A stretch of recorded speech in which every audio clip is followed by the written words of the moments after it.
Hopefully you can see my slide here. So first of all, thank you very much indeed for joining us this afternoon for this session on handling missing data in the British cohort studies. It's great to see so many people who are interested in this area and have managed to come along and spend some time with us this afternoon. So this is the schedule for the afternoon. So I just want to show you exactly what you can expect across the afternoon. And also I'll use this as an opportunity as I'm going through for the other speakers to give themselves a brief introduction. So I'm going to start off with just a few slides as an introduction. So my name's Richard Silverwood. I'm an associate professor of statistics at the Centre for Longitudinal Studies, which is part of the UCL Social Research Institute, and I'm also the chief statistician at CLS. Next, George is going to talk to us a bit about missing data theory. I'm not sure if George has joined us yet. Are you able to introduce yourself, George, if you're there? Okay, hopefully he'll be with us by the time he needs to speak. So he can introduce himself then. Ah, you are there. Sorry, George.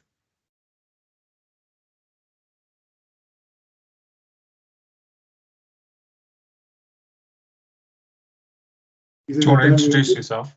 Oh, sorry, guys. I just, so hi everybody. Sorry, totally my fault. Sorry. I'm George Lubidis, professor of population health and statistics at UCL, at the Social Research Institute, and at CLS, I'm director of two of our cohorts, the 1958 and the 1970 British birth cohort. Thank you. Thank you, George. Okay, and then following that, Brian is going to give a brief introduction to the CLS cohorts. Brian, would you like to introduce yourself? Hi, I'm Brian Dodson. I'm a research fellow at the CLS. I've been here since 1990, and I'll be talking about all the different cohorts run by CLS. Thank you.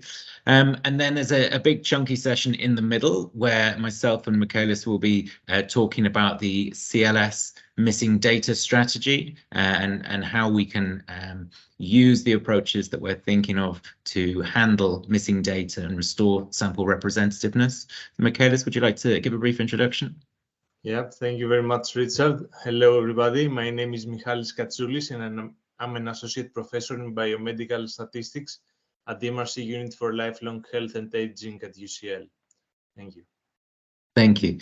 And then the final presentation by Martina will be a demonstration of the implementation of some of the methods that we're going to have been talking about preceding that. It's going to be in Stata, and it will talk you through how some of these things can be implemented, as I say. Sorry. So Martina, do you want to give a brief introduction? Yeah, hi, I'm Martina, and I'm a research fellow at CLS. And yeah, I've been working with the missing data team for a few years now. Thank you. And then there'll be a question and answer session at the end. So if anyone's got any questions, then we'll have plenty of opportunity there. We've allowed half an hour. Obviously, if there's not loads of questions, we can finish a bit early, but hopefully there'll be plenty of people with some interesting questions. If there are very pressing questions as we're going through, and if we've got time, then we might be able to answer some of those within each of these individual sessions. But if they're more general questions or we don't have time to address everything, then we will probably just defer those as much as possible to the Q&A session at the end. You'll see there's a couple of short breaks built in there, so they're not a huge amount. Hopefully, we'll try and stick to this schedule as much as possible, but there may have to be a little bit of flexibility. So first off, a standard bit of housekeeping, because there's lots of us on here today. We'd like to request that attendees keep their cameras off and their mics muted at all times, just to make it a bit easier for everyone. If you've got a question, then please just use the chat functionality within Teams to ask this, and do note that your question will be visible to all the attendees. If you've got any technical issues at all, then please drop us an email, so you can do so outside of Teams. And at CLS, we run a number of different training events, and it's always really helpful to get people's feedback, both on the session that we've been running today, but also thinking about what might be helpful going forwards. And so we will have a very short feedback survey, not too onerous at all. You can complete it in a few seconds, and there'll be a link for this placed in the chat towards the end of the session today. And just to note that we are recording the event today, but we'll remove any participant names, personal identifiers from the video that we eventually make available to protect privacy. And again, thank you very much for joining us today. So just take this opportunity to plug a few forthcoming events that we have at CLS. So the first one on the 18th of May is a webinar. I think it's only an hour or an hour and a half, a short one, an introduction to the Millennium Cohort Study. So I'm sure many of you here will be very familiar with this study that we run in CLS already. If not, this would form a very good introduction to that. And the final one there is on the 13th and 14th of June, where we have a two-day conference to celebrate 21 years of the MCS. So if you're planning on going to that, then you could use the introductory webinars as a means to familiarize yourself with the study. So that should be really good. Lots of presentations across those 2 days using MCS data, but also other similar cohort studies from a similar period. And sandwiched in between those two, we have George's professorial inaugural lecture, looking at health longevity in the 21st century on the 24th of May, which is both in person and online. And I'm sure that George will give us a great run through a lot of the interesting work that he's been involved in over the years. So again, I'm sure many of you will be familiar with what we do at the Centre for Longitudinal Studies, but just to give a very brief overview of what we do for those who aren't, we run 4 major national longitudinal studies which follow people throughout their life, so-called cradle to grave studies. We're funded by the Economic and Social Research Council as a resource centre. So we run these studies, we collect the data. As part of this funding, we make that data available as soon as possible to the wider scientific community so that other people are able to undertake research using our data. We deposit our data via the UK Data Archive, or the UK Data Service, as it is these days. And so the majority of the data that we have are available via there, much of it without any application. As long as you have an account there, you can access the data very quickly. But some of the more sensitive data you do need to apply specifically, and there's a bit more of an application process. Some of the data sets, including some that I'll mention later when we're talking about linked health data, can only be accessed via the UKDS secure service. At CLS, we're developing the studies that we run scientifically. We're designing them, so we've got a variety of different teams working at CLS, working on, for example, the survey design themselves. But we also, as part of our work, do have, as I said previously, a program of training and capacity building to try and ensure that the research that's been undertaken using data from our studies and similar studies is of the highest quality possible. And that's what we're doing this afternoon is an example of that. Also, on top of that, we do have kind of direct user support. So when users of our data sets have very specific queries, then we will address them on an individual basis. We have a very strong and increasing in number research team, with a very multidisciplinary focus. So I'm sure it's now even more than the more than 40 full-time researchers suggested here, with backgrounds in a variety of different disciplines that you can see there. So it's a real strength of the work that we're able to do, is that we've got these people who are working and able to work together across these disciplines. And as well as conducting research using the CLS data sets, we do also conduct much wider research using a variety of different other data sources. So some of the scientific themes that people within the research team are working on are given here. I won't read through them all. You can see there's a variety of different things covering these different sorts of disciplines, as mentioned, as well as the kind of more substantive topics at the top of this slide that people are very actively involved in. There's some more methodological ones down the bottom. So in particular, the applied statistical methods theme is really includes the sort of work that we're going to be talking about today in how best can we handle missing data in the cohort studies.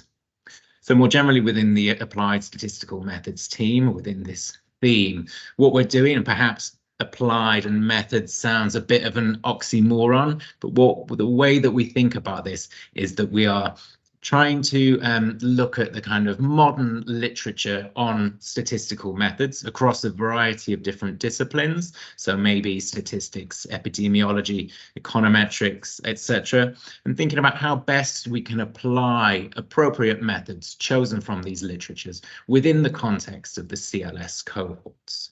And really our focus is on reducing bias from the three major challenges in observational longitudinal data. So that's how do you deal with missing data, which is what we're going to be thinking about today. What can you do about measurement error? So we know that many of the things that we do observe, that we do measure, are measured with some error. What are the consequences of that? How do we tackle that? And then also methods for making causal inferences, or getting as close as possible to making causal inferences from observational data, of which there's obviously a large modern literature. And as part of this, again, we're looking to support and enable users of the CLS data, including those of us working at CLS, within that to best tackle these important challenges. Okay, so that's all I was going to say about that. So I will now hand over to George to give some theoretical background on the areas that we're going to be discussing today. Fantastic. Okay, so data theory. First of all, thank you, Richard, so much for the great introduction.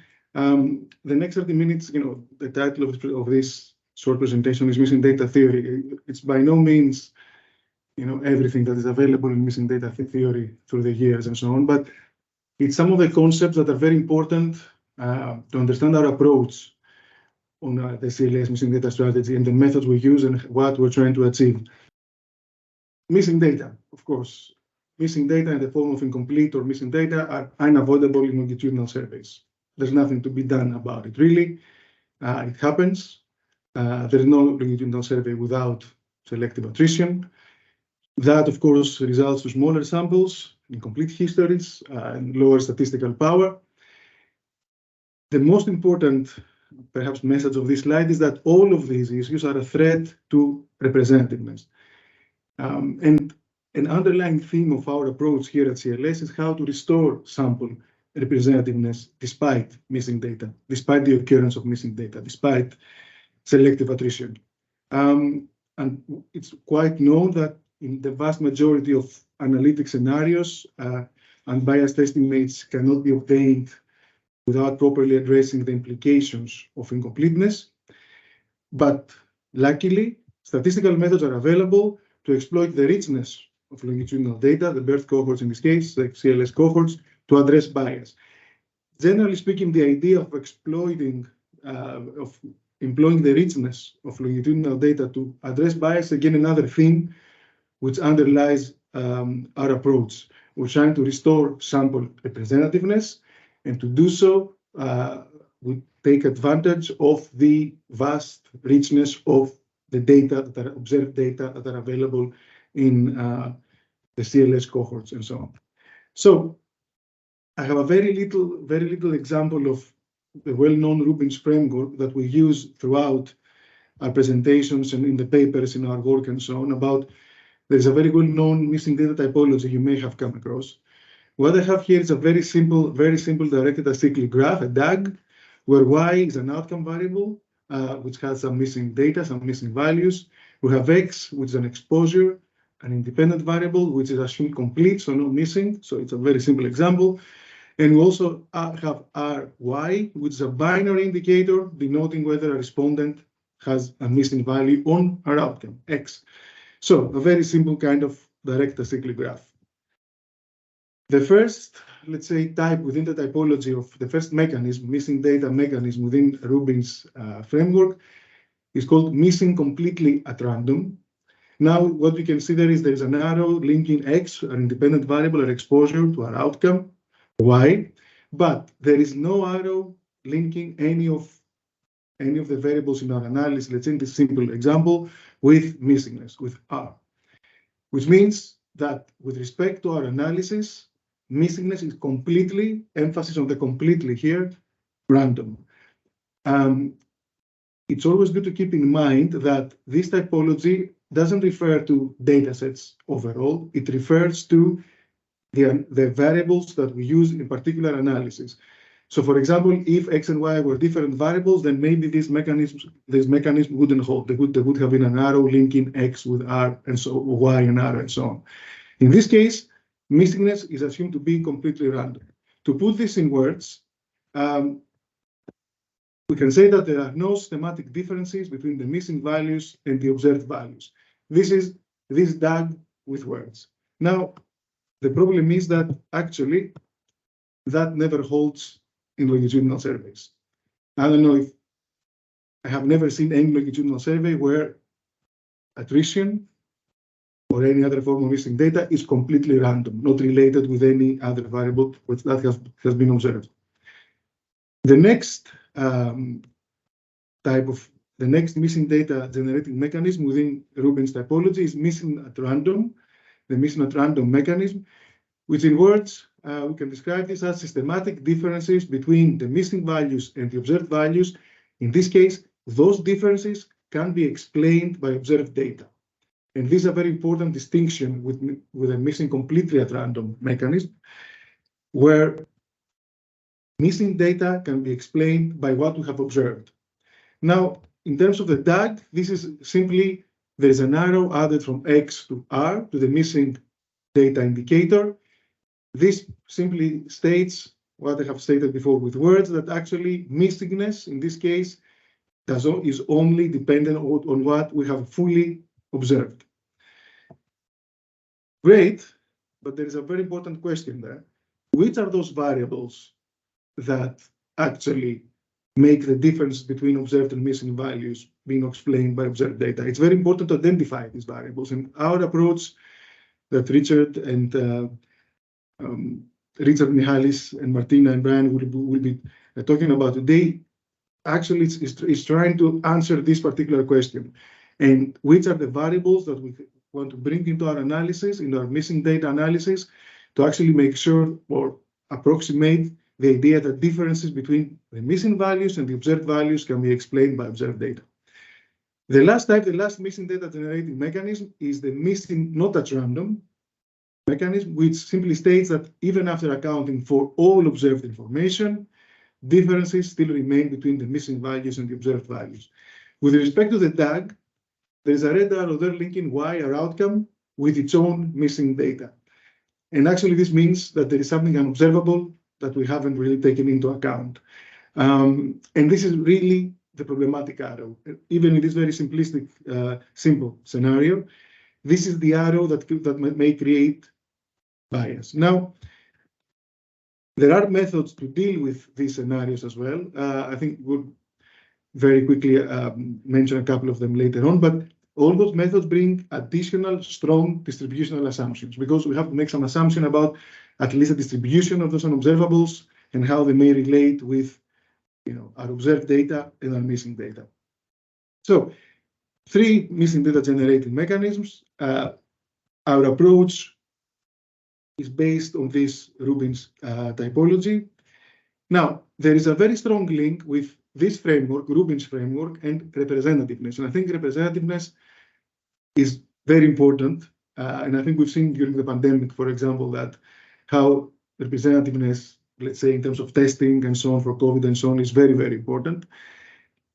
Really, when missing data are present, is a threat, as I have mentioned, to representativeness. With respect to these 3 missing data generating mechanisms within the Rubin's framework, if the data are missing completely at random, great, no selection, the sample, despite missing data, is representative or balanced. Fantastic. If data are missing at random, what Rubin means missing at random, not what we would mean by if we say something is missing at random in everyday language. This means that observed variables, if our data have been generated by a missing at random kind of mechanism, observed variables account for selection. Given this, the sample is representative or balanced. Great. The important question here is that whether observables can restore or maintain representativeness. And this is a very central topic, central question that we aim to answer with our approach today. We can rephrase this question by asking, does maximizing the plausibility of the missing at random assumption help with representativeness? And I think later on, both Richard and Michalis have some really good examples that tackle both those questions. If, of course, the missing data generating mechanism is missing not at random, well, observed variables do not account for selection. Selection is due to unobservables. So there is a problem there with representativeness, and we may need to bring in some additional distributional assumptions to help with this. And so on. Very much related to the idea of sample representativeness is the idea of target population. When we do research with samples and any kind of research, we have a sample and we would like to know, is the sample representative of something, of what? Where can we generalize our findings? And it's a very good idea generally to have a very clear definition of the target population. Any study, in this case, of course, at CLS, we do longitudinal observational research. We have longitudinal observational samples. But any study, including random RCTs, that publishes standard errors implicitly assumes a target population. There are assumptions about generalizability. For example, are the results transportable to other populations and so on? So it's a very good idea that we know which is our target population. Are those assumptions reasonable? Very important question. Generally speaking, the way we approach missing data analysis within CLS, within the missing data strategy that we're presenting today, missing data analysis is an attempt to restore sample representativeness to a specific target population. But to do so, it's very important that we have a very clearly defined target population. Let me give you one example that I know Richard and Michalis and Brian and Martina will also mention in their presentations. I will use an example from one of our birth cohorts, the National Child Development Study, or the 1958 British birth cohort. Brian will give an introduction to this. It's a very rich study, followed from birth from 1958. But Brian will tell you more about this. Now, this is the response across up to age 55. You see, of course, there is some attrition and so on. We start with about 18,000, and then we drop to a bit, close to 10,000 and so on by age 55. Now, are all this data missing? Are all this missing data related to the target population? To the target population, we would like to restore sample representativeness to by doing all our missing data analysis you will see later on. Now, missing data in NCDS and all the other cohorts at CLS and other longitudinal surveys comes in many flavors. We have people that were not contacted, of course, cases that were not issued for various reasons, refusals, people that refused to take part in the survey, other unproductive interviews, let's say, because maybe the interviewer wasn't able to locate the address of the cohort member or something. So these are all kind of forms of missing data. In addition to those, we have people that have emigrated. They were born in Britain in 1958. They were part of the cohort, but they have emigrated. And of course, there is also mortality. I mean, of course, the cohort, they were born in 1958, there is mortality. Now,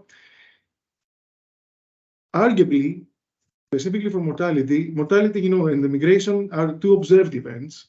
And arguably, they're not actually missing data. Yes, these data are missing from our analytic samples, but are they actually missing data? Do we really want to do something with this particular flavor of missing data?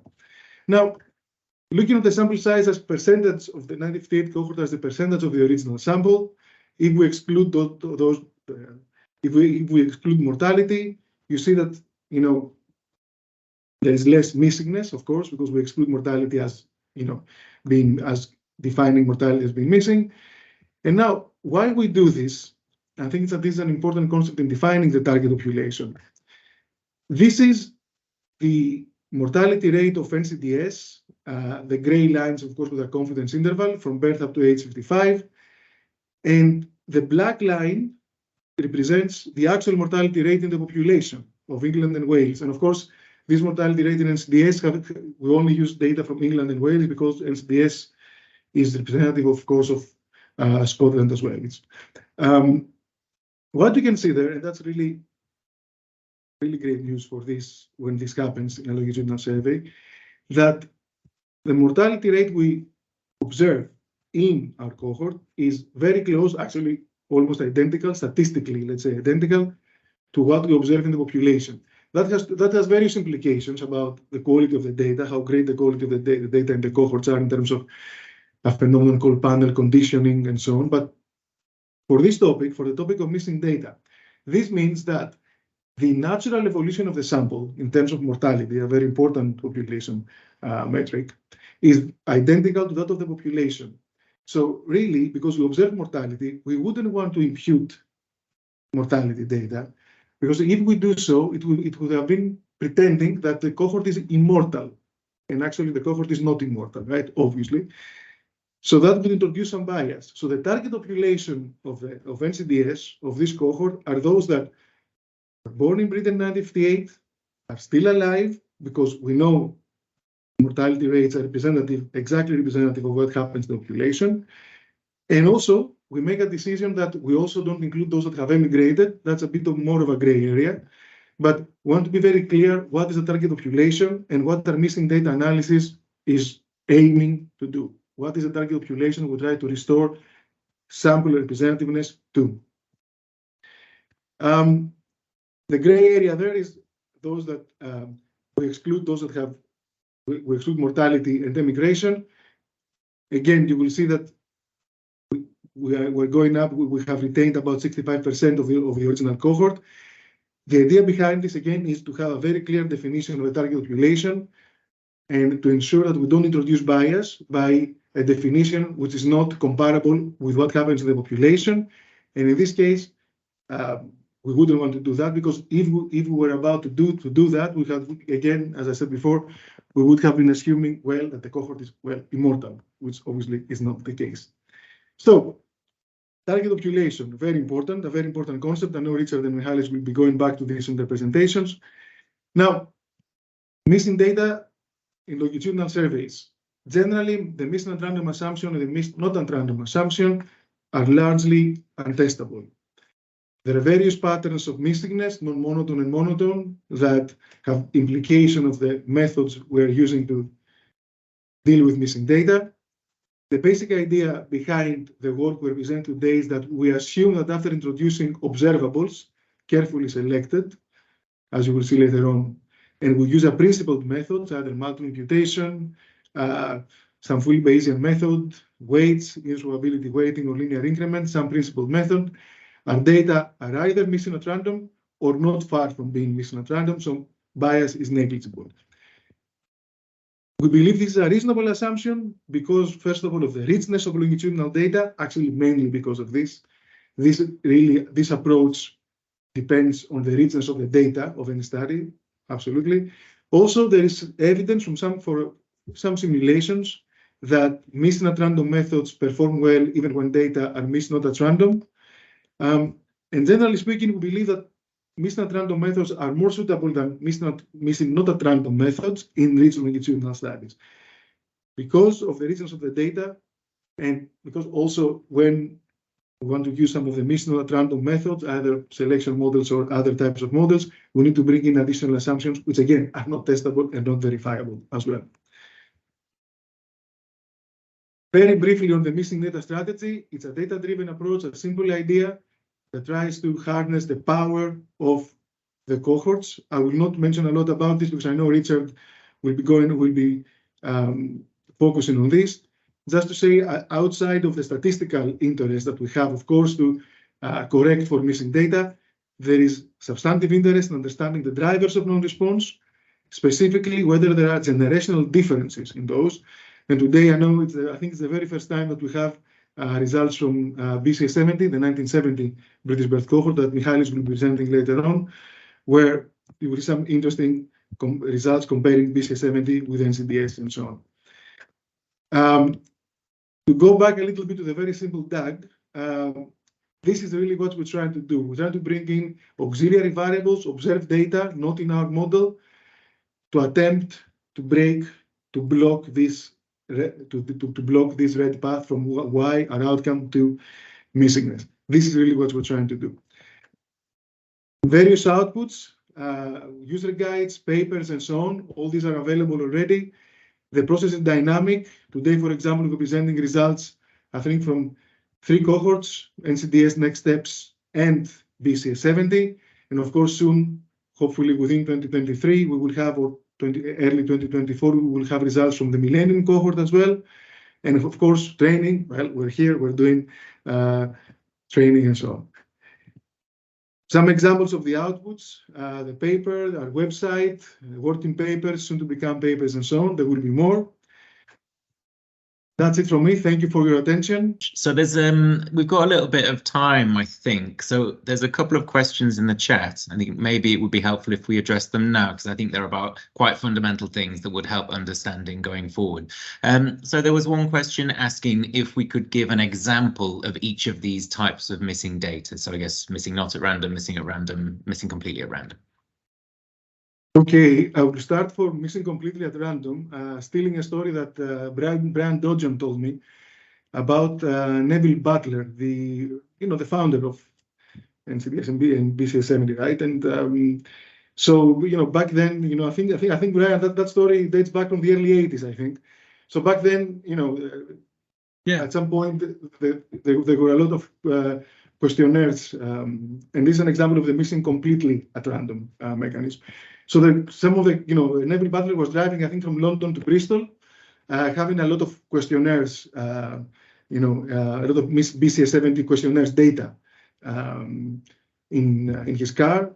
There was a bit of at some point on the highway driving from, London to Bristol, there was a bit of an accident. The car, I think, turned around but landed on its wheels again, and Neville drove to Bristol and so on. Now, when this happened, some questionnaires may have been lost. These are, the stories about the accident, right? I don't know if questionnaires were there. Actually, they weren't. I think that's an example.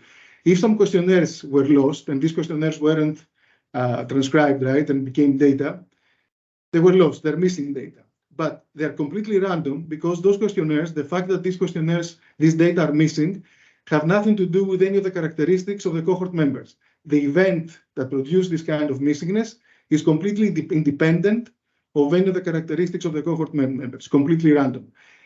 So that's one example of missing completely at random. Another example could be, when, and that of course never happens to CLS servers, but let's say there is an outage in the servers and some data are randomly lost, but of course that never happens. So it's something, think of a completely random event. The key there is something that has nothing to do with the characteristics of the participants, of the people we are analyzing data from. Should I go ahead, Richard, with missing at random and missing not at random, perhaps, very quickly? Missing at random, I think, okay, for example, we know in our cohorts that, and you will see later on in the examples by Richard and Michalis, that attrition is socially patterned. So across adulthood, those from more disadvantaged background are a bit less likely to participate. However, the fact that we have this information and we can include this information in our data, if the information is in our data, and we can include this information in our missing data analysis, makes the mechanism missing at random, because makes this mechanism fully dependent on the social background of our cohort members. So by including these specific variables in our missing data handling analysis with any method, with any principled methods, we'll ensure that this type of missingness, which is due to something observed, is corrected appropriately. Now, on the last one, missing not at random is a tricky one because the cohorts are very, very, very rich.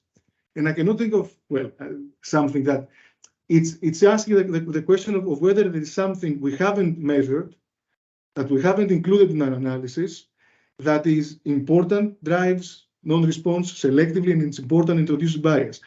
To be quite honest, I cannot think of something. Because it's something about something unobservable.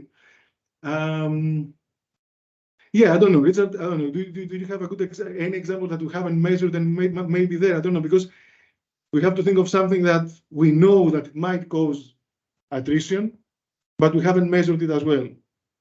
It's a difficult one. If anyone can think of an example of something, please go ahead. We haven't measured, but remember, it would have to be something which is not in the data, which is a bit difficult because these cohorts are very, very rich. Yeah, I suppose it could be something that's completely unobservable, like a latent trait that we haven't been able to capture very well, or some genetic predisposition that where we haven't captured, or at least I suppose the assumption or the characterization relates to the specific analysis. So it might be that, if you're for some reason using a more restricted number, a more restricted data set, a more restricted number of variables, then it might be variables that have been measured but that are not currently available to you. And if the missingness differed depending on the values of those variables, then they would be and then that would be missing not at random too. I think it's a very good example. They'll have to say, genetic data will be soon available, right? So we can address this, but good point. I think it's back to the example of, let's say we know the data pattern, the attrition pattern socially, but, and let's say we didn't have those variables available for a reason. They weren't available to us. That's a very good example of missing at random. I think there was an example on the chat, although my chat is not loading. So compliance. Yes, very good example. However, I must say that we may not have some measure of compliance generally in the cohorts or on other things which we may use to approximate compliance generally. And also we need to remember that to make data missing not at random, we need something unobservable that has an independent effect over and above whatever we have included as observables in the study, which again might make the life of the unobservable a bit more difficult, but of course something untestable. We don't know. There's another question about. Sorry, go ahead. Sorry, go ahead. No, I was going to say there's a couple more questions. Perhaps we've only got another minute before we need to hand over to Brian, but maybe we can address this one quite quickly. So this one says, for missing not at random, what do we mean by there are still differences between missing and observed values even after controlling for observables? If the values are missing, how are we observing these differences? So I think some of this probably relates to the untestability of this assumption, which I think you subsequently did go on to, but perhaps you could say a few more words about that. So Richard, you were cut off for a second. Sorry, I seem to have some problems with my. Sorry. The question was about for missing not at random. What do we mean by there are still differences between missing and observed values even after controlling for observables? If the values are missing, how are we observing these differences? So I think it might relate to the untestability of the assumption. Absolutely, I fully agree. I think this refers to the idea which I mentioned, that because fundamentally the distinction between missing at random and missing not at random depends on unobserved data. The difference between observed and missing data on the missing at random mechanism depends on something which we cannot observe. We suspect, and I know Michalis gave an example about electronic health records, which could also be an example of missing at random depending on the analysis and so on. It's the fundamental issue, which also relates to the fundamental problem of causal inference as well, that we're talking about unobservables. We are maybe suspecting that there is something. I know Michalis later on has an example. We're suspecting that, what we can do about it. We're suspecting that there are differences, but we can never be sure because they're about unobservables. So it's not testable. It's not that we can do something in our data and showcase, yes, there is a mean difference between missing and not missing. There are some. We may be able to do some work on this with some various types of surveys we have done, but again, it's not a direct test. There's no direct test between missing not at random and missing at random. Okay, that's great. Thank you. So I can see there's one or two more questions in there, but we're going to have to leave it at this point. We'll defer any unanswered questions to the Q&A session at the end if they still seem relevant at that point. So now we'll hand over to Brian to give us an introduction to the Centre for Longitudinal Studies cohorts. Great, got it. Okay, I'm Brian Dodgen. Here's an introduction to the CLS cohorts. And there are other cohort studies which aren't controlled by CLS, but this is the introduction to the 4 that are. And This is the graph of the cohort age and timelines. So as you see here, the oldest of longitudinal, so this is NCDS, which we're mainly dealing with today, which started in 1958. It was one specific, all the babies born in one specific week of 1958. And we see each dot on the screen shows where we then interviewed them again afterwards. Whoops, sorry.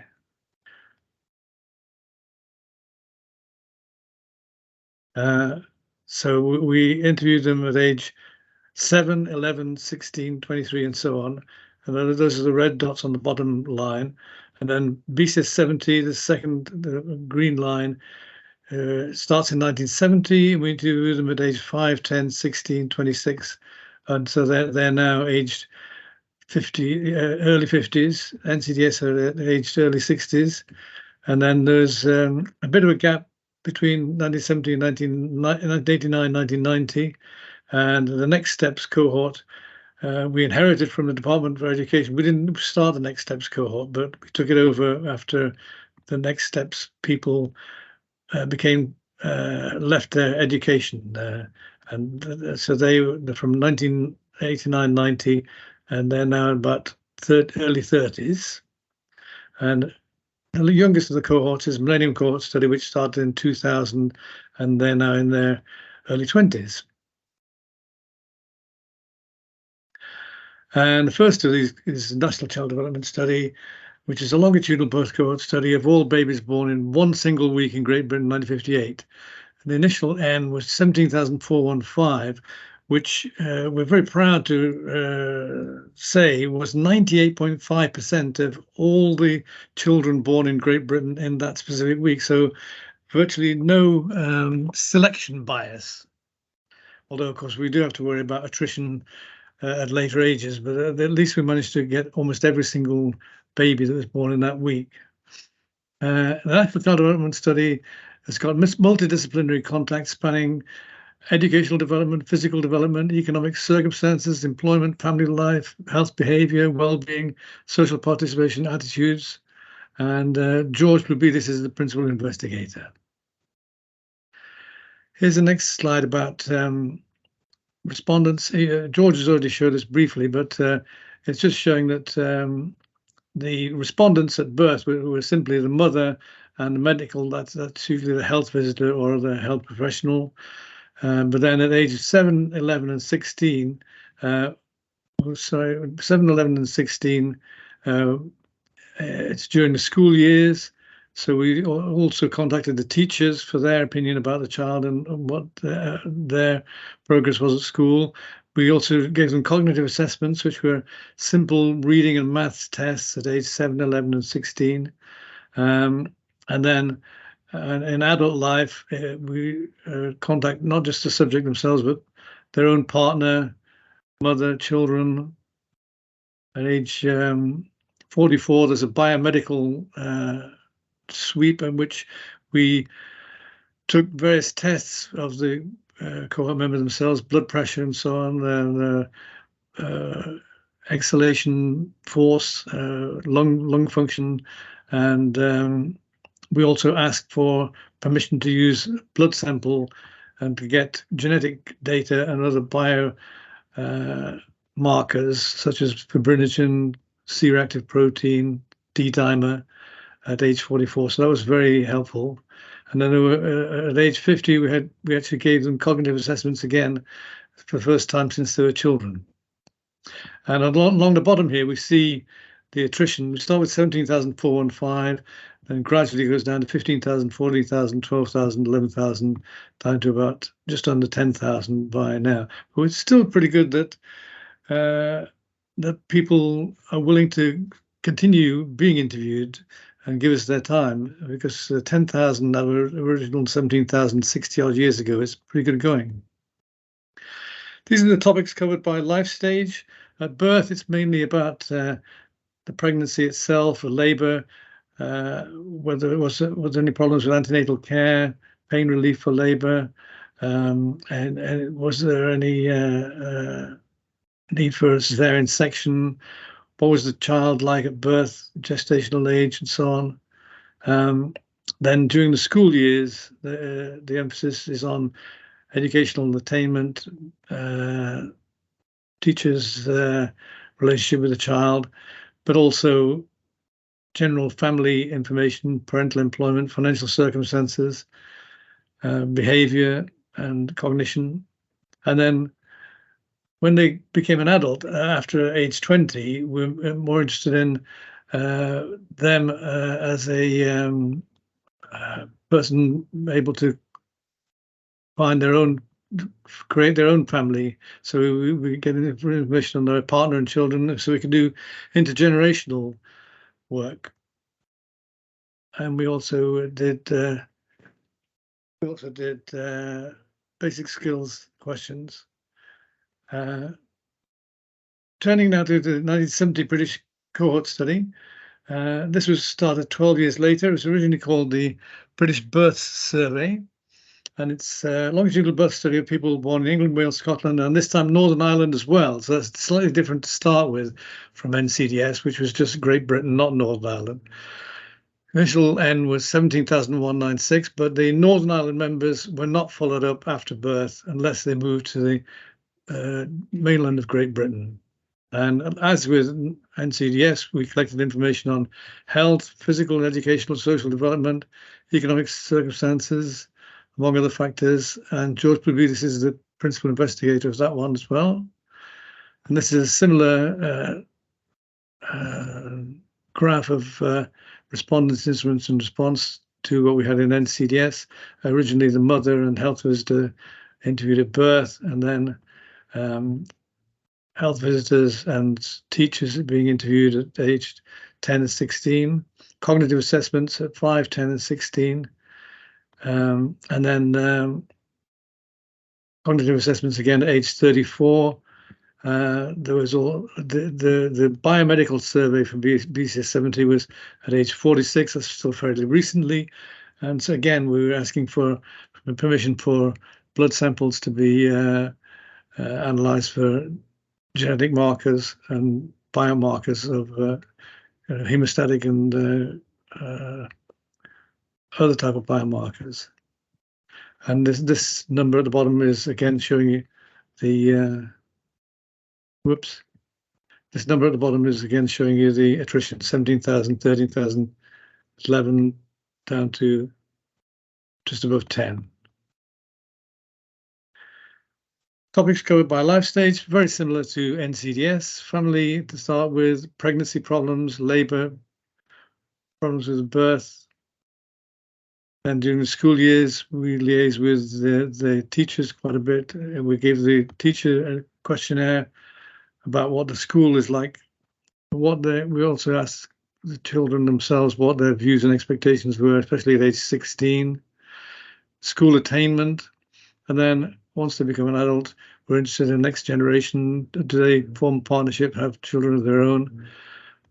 What were any other courses and qualifications they got as an adult? Then health and health-related behavior, cognitive ability, views and expectations as an adult. Then moving on to the third of the 4 studies, next steps. This was originally called the Longitudinal Study of Young People in England. It was originally run by the Department of Education. They used to interview people every single year from year 9. So it's not a birth cohort study in the sense that we didn't know anything about them when they were born, but we started to find out about them from age 13 onwards. And it was owned by the Department of Education until they were 18 years old.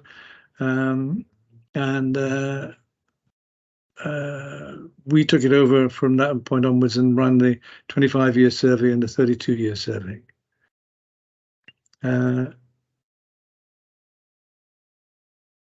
Sample design was year 9 pupils attending maintained and independent schools plus pupil referral units.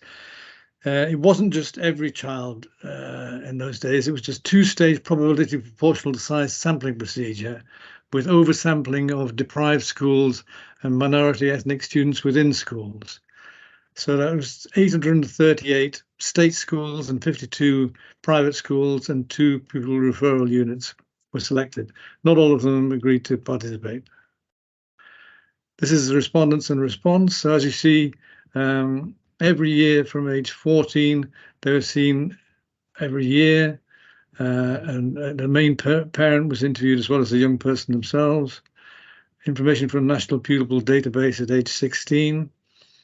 And these percentages at the bottom are expressed as response rate, expresses the percentage of those who responded at the previous survey, because the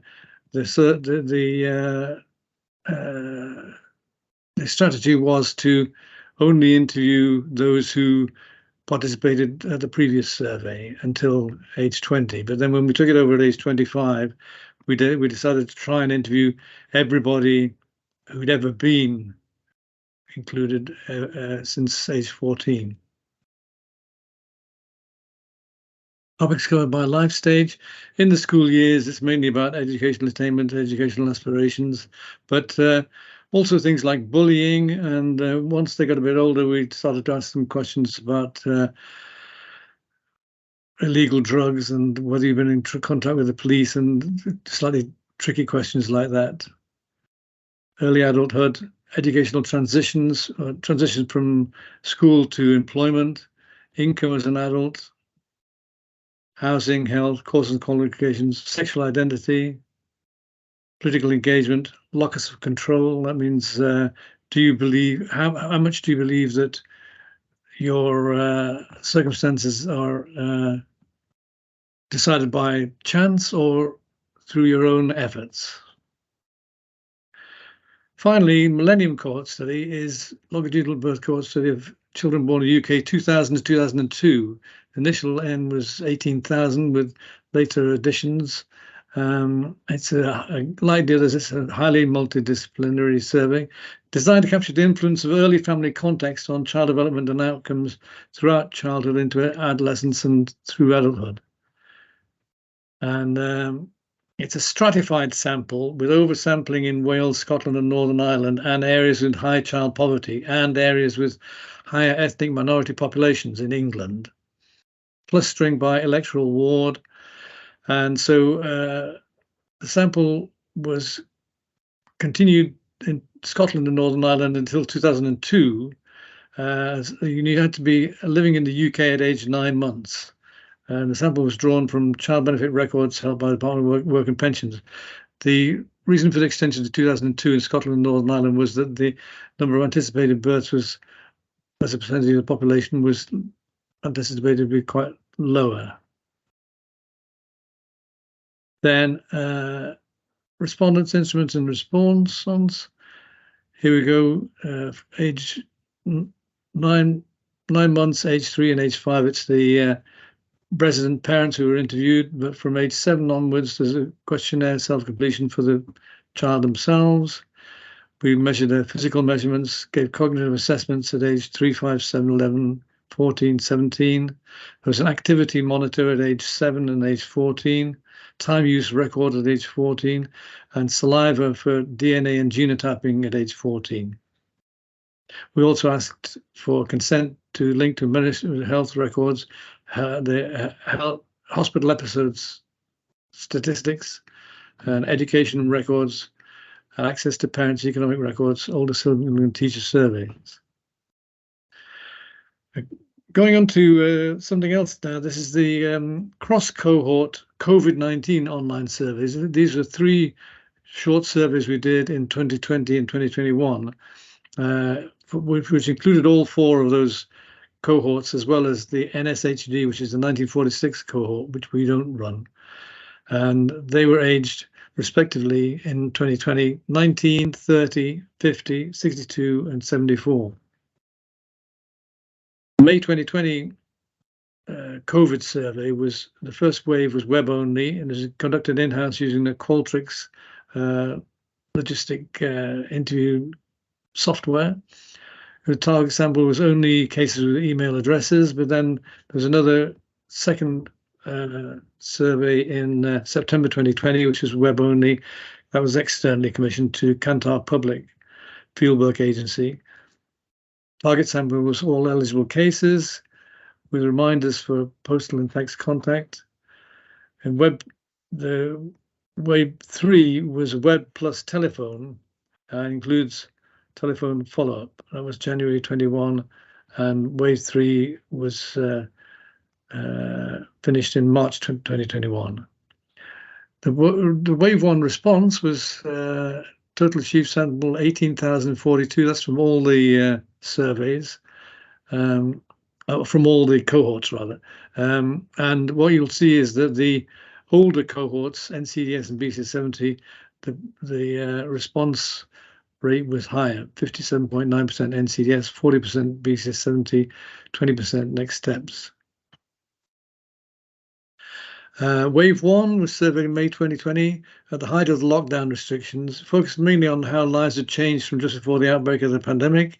And the topics included physical health, including whether you got COVID or not, time use, family and household, financial situation and benefits, employment and education, health behaviours, mental health and social connectedness.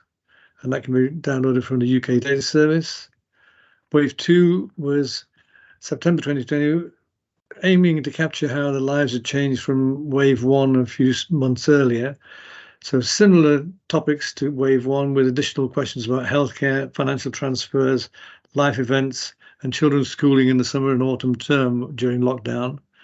And then wave 3 was late January to early March 2021. So that's the end of my presentation. If you'd like to get more information not covered in these slides, you can access documentation of all our surveys, of all our sweeps at CLS UCL AC UK. And if you want to download the data, you can go to the UK Data Service at that address, at ukdataservice.ac.uk. Okay, thank you. So for the next hour, myself and Michaelis are going to be talking about the CLS missing data strategy, as George has already briefly outlined. So I'm going to be introducing this in a bit more detail in the first part of the talk. And then after that, we're going to be looking at the application of this approach that we're proposing across all of the different CLS cohorts and the COVID-19 surveys in addition to that. So the approach that we've used is similar across all of these studies, which is convenient because it means I can describe it in a bit more detail in the first study, so in NCDS, and then in the subsequent studies, hopefully it will be a bit more obvious what we've done, and we'll be able to proceed through those a bit more quickly. I'll also look very briefly towards the end at how we might be able to leverage some of the linked data that we have in the handling of non-response and missing data more generally, before detailing some of the resources that we have available at the end. And sorry, I should say that I'll be talking through all of this apart from the BCS 70 work, which Michaelis has been leading on recently, and he'll be presenting that.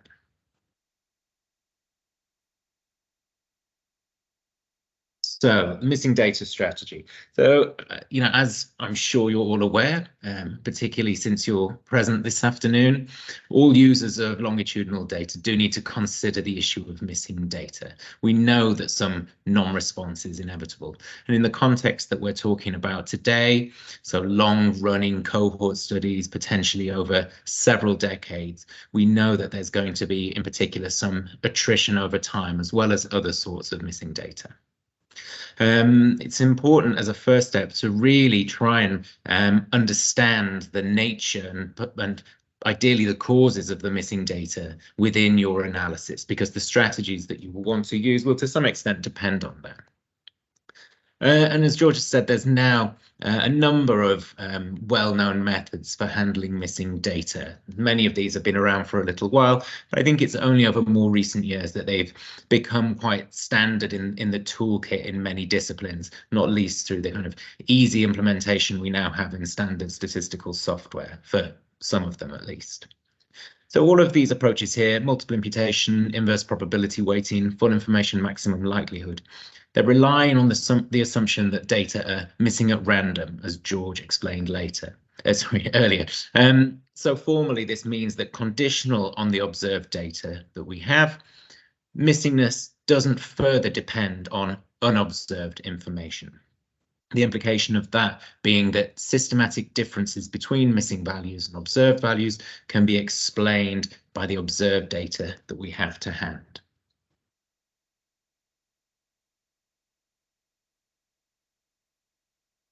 Sorry.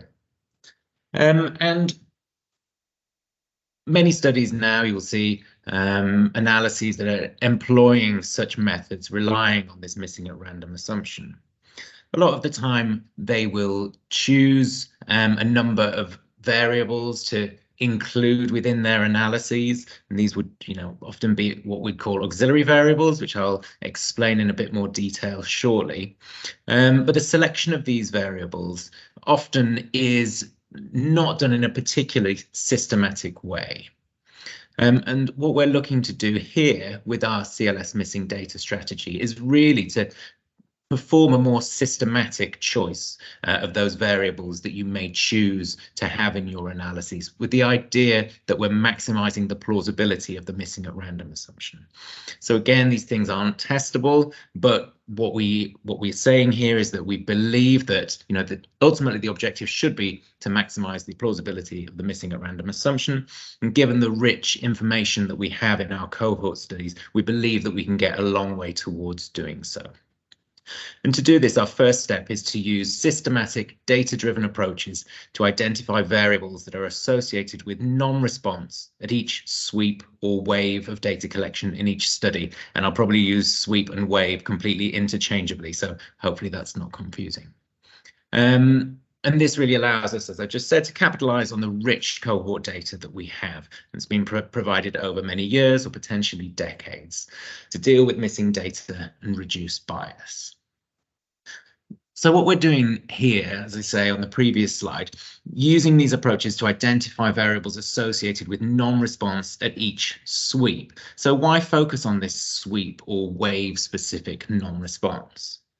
Well, there's a variety of different reasons that you might have missing data in your analysis. It might be that the cohort member didn't respond at all at a given wave of data collection. So that's what we would call wave non-response. But there might also be item non-response, which means that a cohort member did respond at a given wave of data collection, but for some subset of the data that should have been observed at that wave of data collection, they were not observed. So they might have skipped a question in the survey.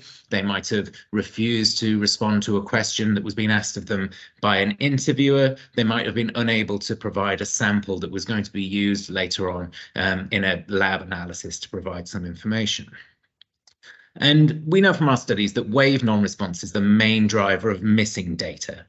Item non-response, conditional on cohort members having responded at that wave, is sometimes, more of an issue, but in general, it's much less of an issue.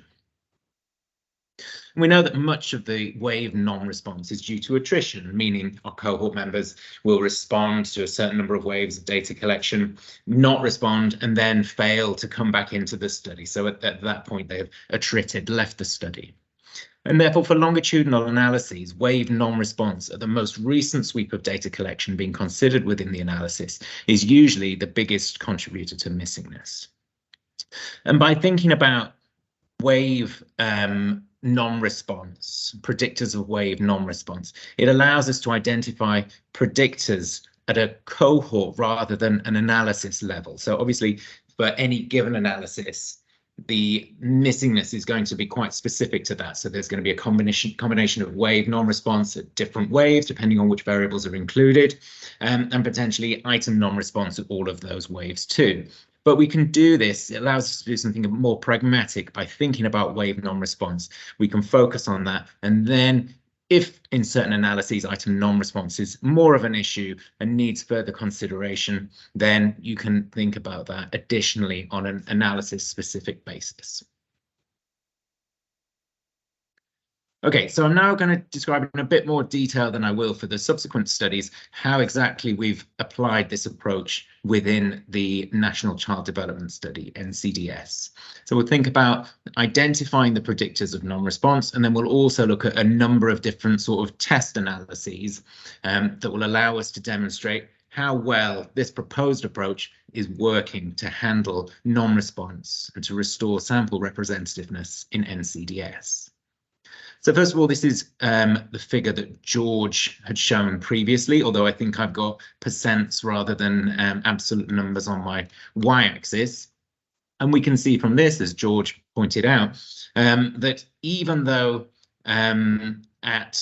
even though this study has been running up until this wave of data collection in 2013 for 55 years, we're still observing a sample of over 60% of our target population, so having excluded mortality and emigration 55 years later. Okay, so we can see that there's a decline over time in response. And of course, that non-response is something that we need to think very carefully about, handle in an appropriate way, as we're discussing this afternoon. But the fact that 55 years later, you've still got a response rate relative to your target population of over 60% is quite incredible, and really a testament to the hard work of the cohort maintenance teams and the survey team that we have at CLS.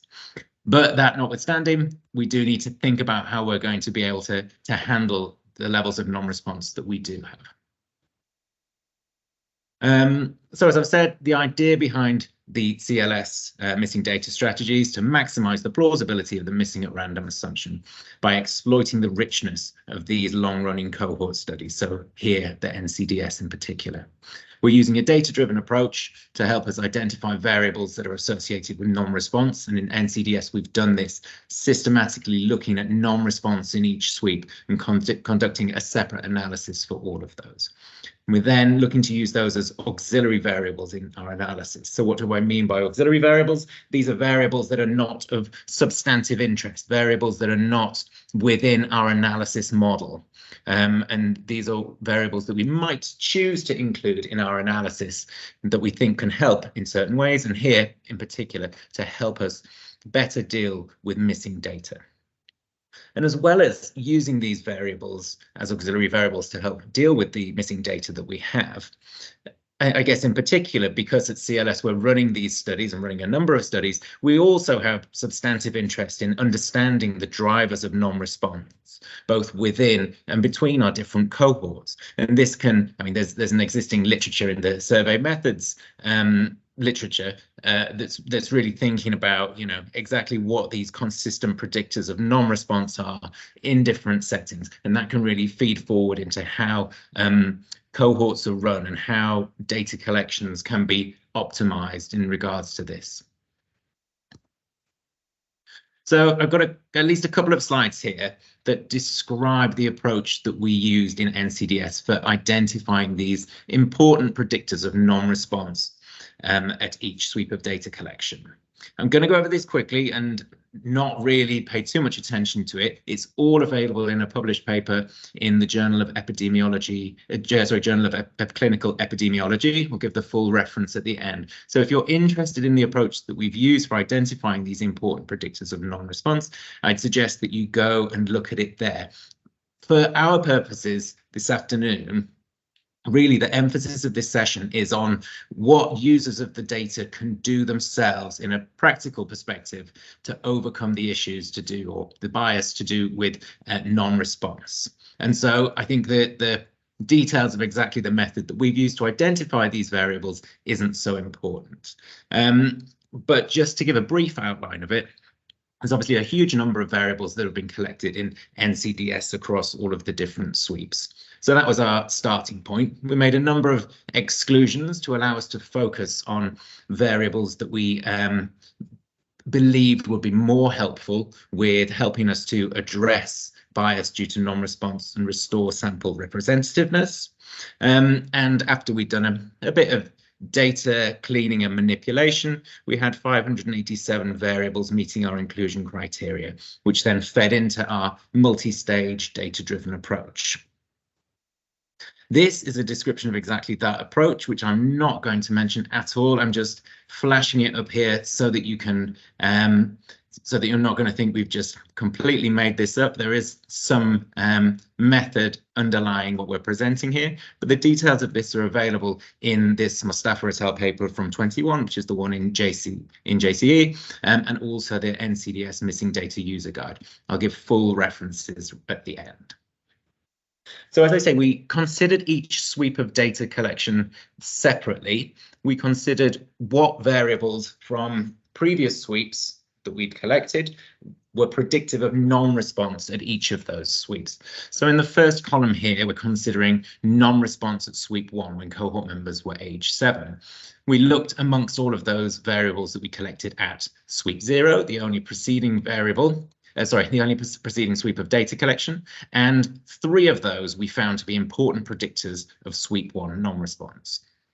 In the second column, we were looking at non-response at sweep 2.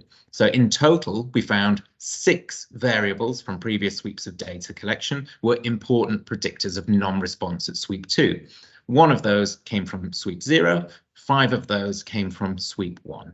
Etc. So you can see as we're going along through sweeps of data collection, obviously we're able to look back at increasing amounts of data that might be predictive of non-response. So the numbers of variables that you see in the bottom row, the totals, perhaps inevitably go up a bit. So we can see by the end, when we're considering non-response at sweep 9, age 55, there were 31 variables that we identified as being important predictors of non-response across all of those preceding sweeps of data collection.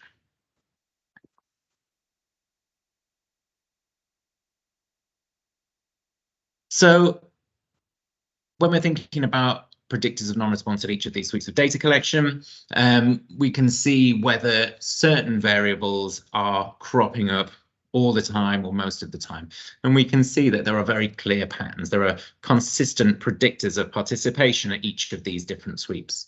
So in adulthood, we can see that being female is a predictor of being a participant, being a respondent.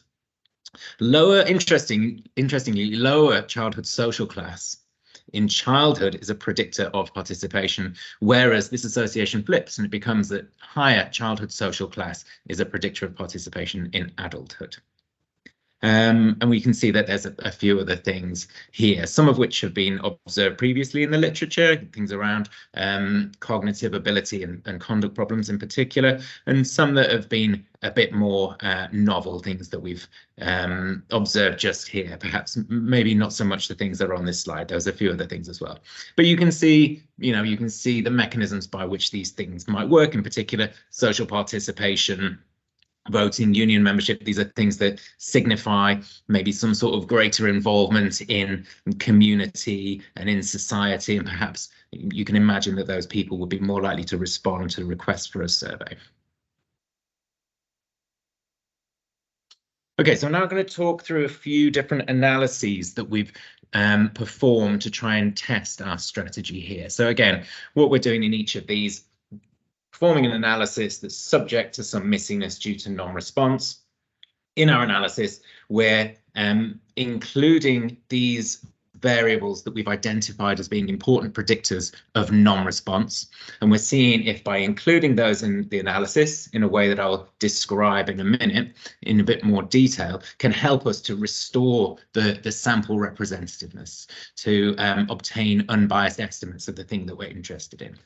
So we're doing this in a couple of different ways. So the first type of analysis that we do, we kind of informally refer to as traveling back in time. So here we're seeing whether distributions of variables from earlier sweeps of data collection can be replicated using only data from respondents at a later sweep.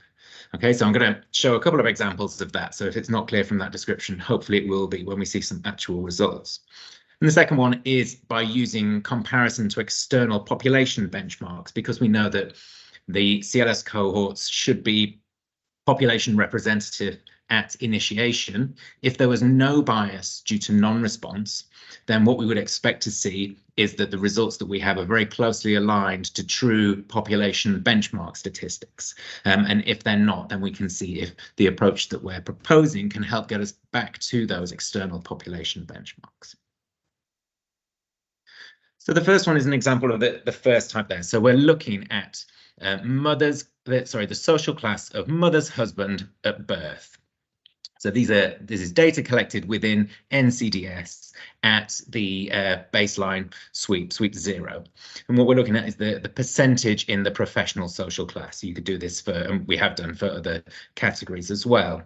So if we look at all of those with complete data at birth in NCDS, we have around 16,500 with this variable available. What we want to do, because we're going to look at the respondents at age 55, we want to exclude anyone who we knew had died or emigrated before age 55, because they're no longer in our target population.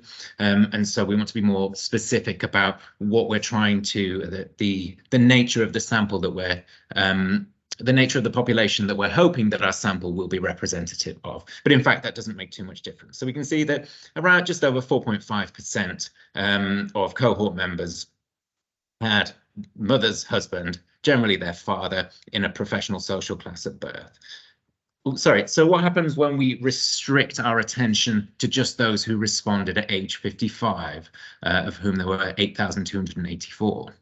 Well, we see amongst those, almost 5.5% were in the professional social class. So the difference between these two, the two results that I just described most recently, can be, it's clearly just it's a bias due to non-response. So we can see if we focus just on our respondents at age 55, we're getting a biased impression of what we should be seeing in the overall sample.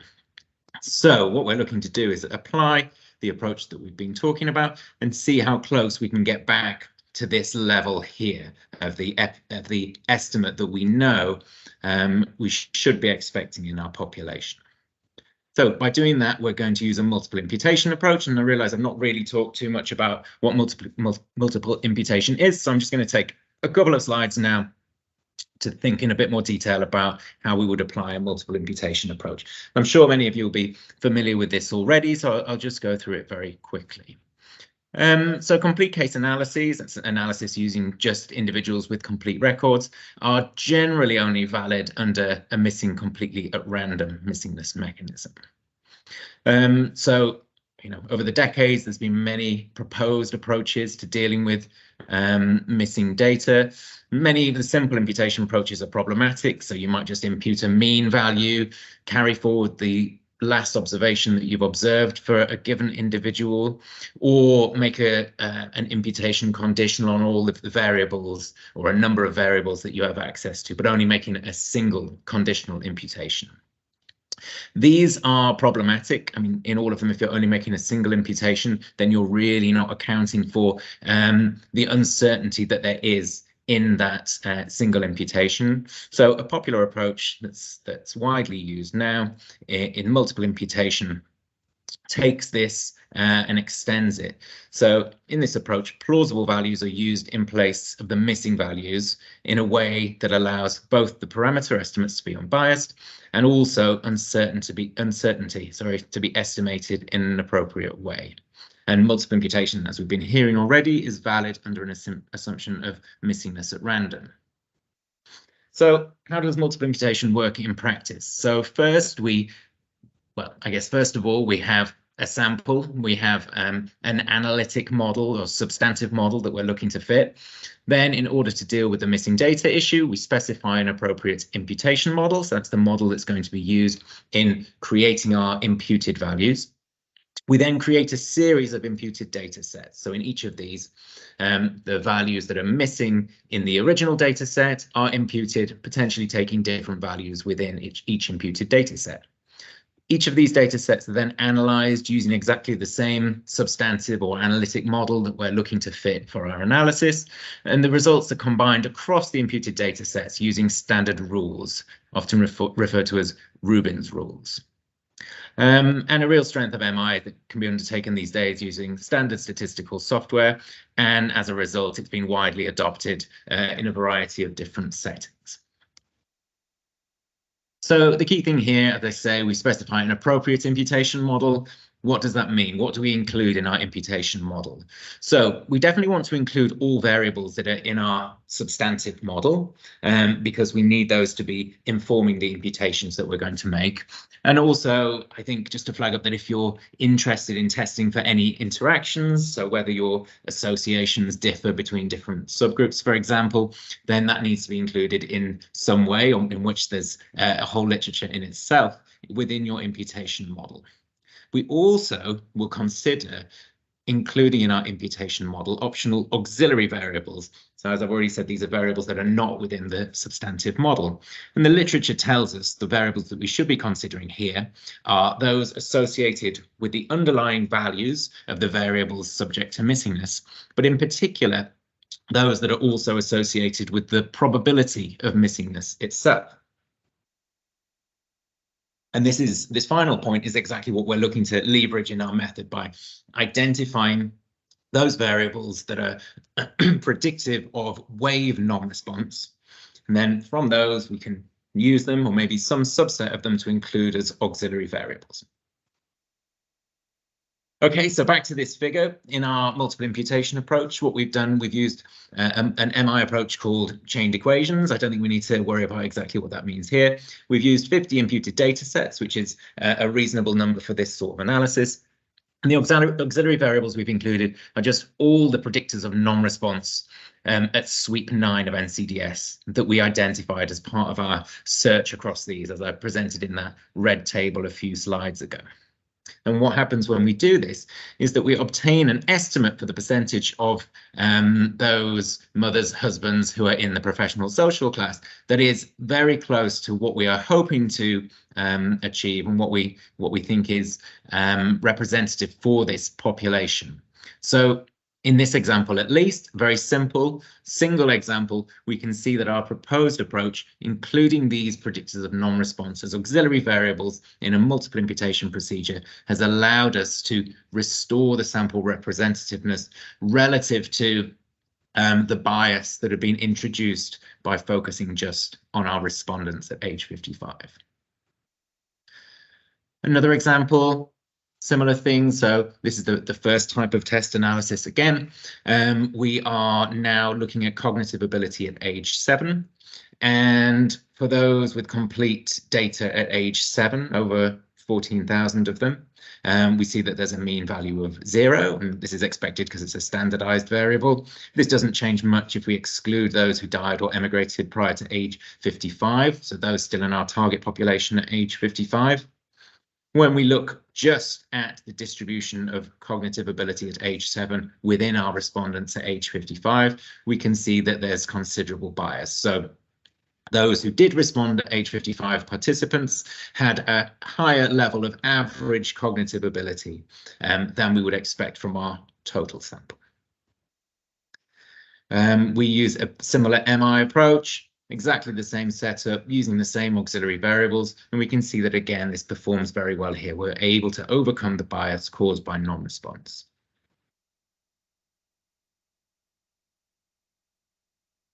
And I think this is the final example that I'll show. So this is from the second type of test analysis that I outlined. So instead of kind of trying to travel back in time and looking to recreate the known distribution of a variable that we've observed within the survey, this is just trying to see if we can try to regain the representativeness of our sample that's subject to non-response relative to a population benchmark. So here we're using data from the annual population survey. In the first data point here, we're looking at all individuals born in Great Britain in 1958, so chosen to be as well aligned as possible to the NCDS sample. And in the second one, we are including everyone born in Great Britain or elsewhere in 1958. So in NCDS, they were initially all the births in Great Britain within a given week in 1958. There was some topping up of the sample with people born elsewhere in the same week subsequently, but probably not to the extent that we think it would be, all individuals born elsewhere at that point in time. And therefore, the truth, what we would expect from our NCDS sample is probably somewhere between these two data points. So what happens if we look at, and sorry, here we're now looking at no educational qualifications at age 50, in particular at the percentage without any educational qualifications. So in APS, this is somewhere between 13 and 16.5%, 17%, depending on which of these estimates we believe. So in NCDS at age 50, so just looking within our respondents, we can see who's not got any educational qualifications here. And we can see that instead of what we would expect from the population, it's down at about 11%. So here I'm going to use 3 different multiple imputation approaches just to make it a bit more complicated and hopefully illustrate something slightly different. So in the first one of these, across all of these approaches, same thing, chain equations, 50 imputations. What's changing between these different models is the variables that are included as the auxiliary variables. So in the first model, I've included just the predictors of educational attainment at age 50. So these are then variables that we think are predictive of the underlying values of the variables subject to missingness. In the second, we've included all the predictors of non-response at sweep 8 that we've identified as part of our process. So this is comparable to what I was doing in the previous couple of examples. And in the third model here, the third imputation model, we've included all of those variables from the first 2. So this just allows us to see which of those 2 different sets of variables are having the most impact on what we can do here in terms of restoring sample representativeness. So when we included just those values that we thought would be associated with the underlying values of the variables subject to missingness, we see that we can regain some of our sample representativeness, get some way back towards what we were expecting to see in terms of the population benchmark. In the second one, if we include just those variables that are predictive of non-response, then actually we perform a lot better. And by including both of these sets of variables, and there isn't really any particular further improvement. So what I would conclude from this is that in this example, at least, again, it's a single example subject to the specific choice of variables that we use, but it's showing that the real heavy lifting here has been done by the inclusion of those variables that are predictive of non-response rather than those that are associated with the underlying, or we suppose are associated with the underlying values of those of the variables subject to missingness. So, of course, these are very simple analyses. The benefit is that we know what we should be expecting, so it allows us to really test or illustrate the basic idea. Analyses that you will be looking to do in practice are, of course, going to be more complicated than this. More variables in your substantive model, exposures, outcomes, control variables. You're going to want to include auxiliary variables that are predictive of non-response at probably more than one sweep of data collection. As I started to do in that last example, including auxiliary variables predictive of the underlying values of the variables subject to missingness. And of course, if there's more than negligible item non-response, you're going to want to think about strategies for dealing with that too, as well as a variety of different types of substantive model that you might do that are just a little bit more complex than calculating a mean or a proportion. But the basic idea remains the same. The main concern is likely to be, at least in the multiple imputation setting, that if you're looking to include a number of auxiliary variables in a more complicated analytics setting, then it might cause some instability of the imputation model. So that's one thing to be aware of. And we've got an illustrative, more realistic example in the missing data user guide, and this is exactly what Martina is going to be talking through in the next session. So in summary, we've identified variables predictive of non-response at each sweep of NCDS. We're proposing that we can use these as auxiliary variables in subsequent analyses to increase the plausibility of the missing at random assumption, or at least include some appropriately chosen subset of those if we think some of them are more likely to be associated with the underlying values of the variables subject to missingness, then they would provide a better choice. Simple tests have shown this approach performs well. We've conducted a number of other different analyses as well. So in the JCE paper, there's a few more there, as well as a few more in a letter that I will that I will refer to at the end when I give some references. It's a relatively straightforward approach, and it is these days easily implemented in standard software.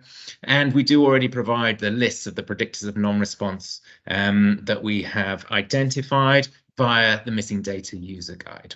Again, full reference at the end. Of course, when new sweeps of data collection become available, we then need to start worrying about which of the previous variables are predictive of those. So that means that this is going to be an ongoing process where we update the variables when new data become available. And we're also thinking more about how linked data could be used in this process as well. And I will be talking about that in a little bit. And these are the two references that I've mentioned a couple of times. So the missing data user guide and the JCE paper. And I will now hand over to Michaelis to talk about some similar work in BCS 70. Thank you very much, Richard, for presenting this interesting results. And I'm going to present some results on our missing data approach in BCS 70. So, Richard, please, next slide. Specifically, we aim to identify predictors of non-response in BCS 70, and we used a very similar approach as in NCDS. And our goal was to maximize the plausibility of the missingness at random assumption using, again, a very similar data-driven approach to identify these predictors of non-response at each sweep. And we also highlight some cases in which we can explore also scenarios in which the mechanism is missingness not at random. Next slide, please. As you can see, this sounds like very challenging because we start with more than 20,000 potential predictors of variables in BCS in sweep 0 to 8. All these are like potential predictors of non-response. So we have to exclude like variables like rooted variables, and these are like variables questions asked given that a participant has a specific response to a previous question, or some binary variables with very, very low prevalence, less than 1%, and variables with missing data with more than 40%. These are like ad hoc, criteria that we set, and also we used like summary scores for scales. We used many information from many different variables to create some scores instead of using these items individually. And then for non-response at sweep T, for example, at the given sweep, we used a very similar three-stage approach as in NCDS with a bit stricter criteria. Yeah, next slide. Yes, thanks. And as you can see from this slide, we have 7 to 13 predictors of non-response for most of these sweeps. Actually, we have like less predictors of non-response, and this is partially because we used like stricter criteria. Yeah, next slide, please. But if we have to make a comment on that, is that the consistent predictors of non-response were very similar compared to NCDS. So predictors of non-response, or the opposite, predictors of participation, here were being a female, having very few household moves, high paternal social class, especially at the early sweeps, higher early life cognitive ability, social participation, voting, whether people go and vote or not, home ownership, and participation in previous sweeps. So yes, the predictors of non-response were less compared to NCDS because partially because we set stricter criteria because of the challenge we had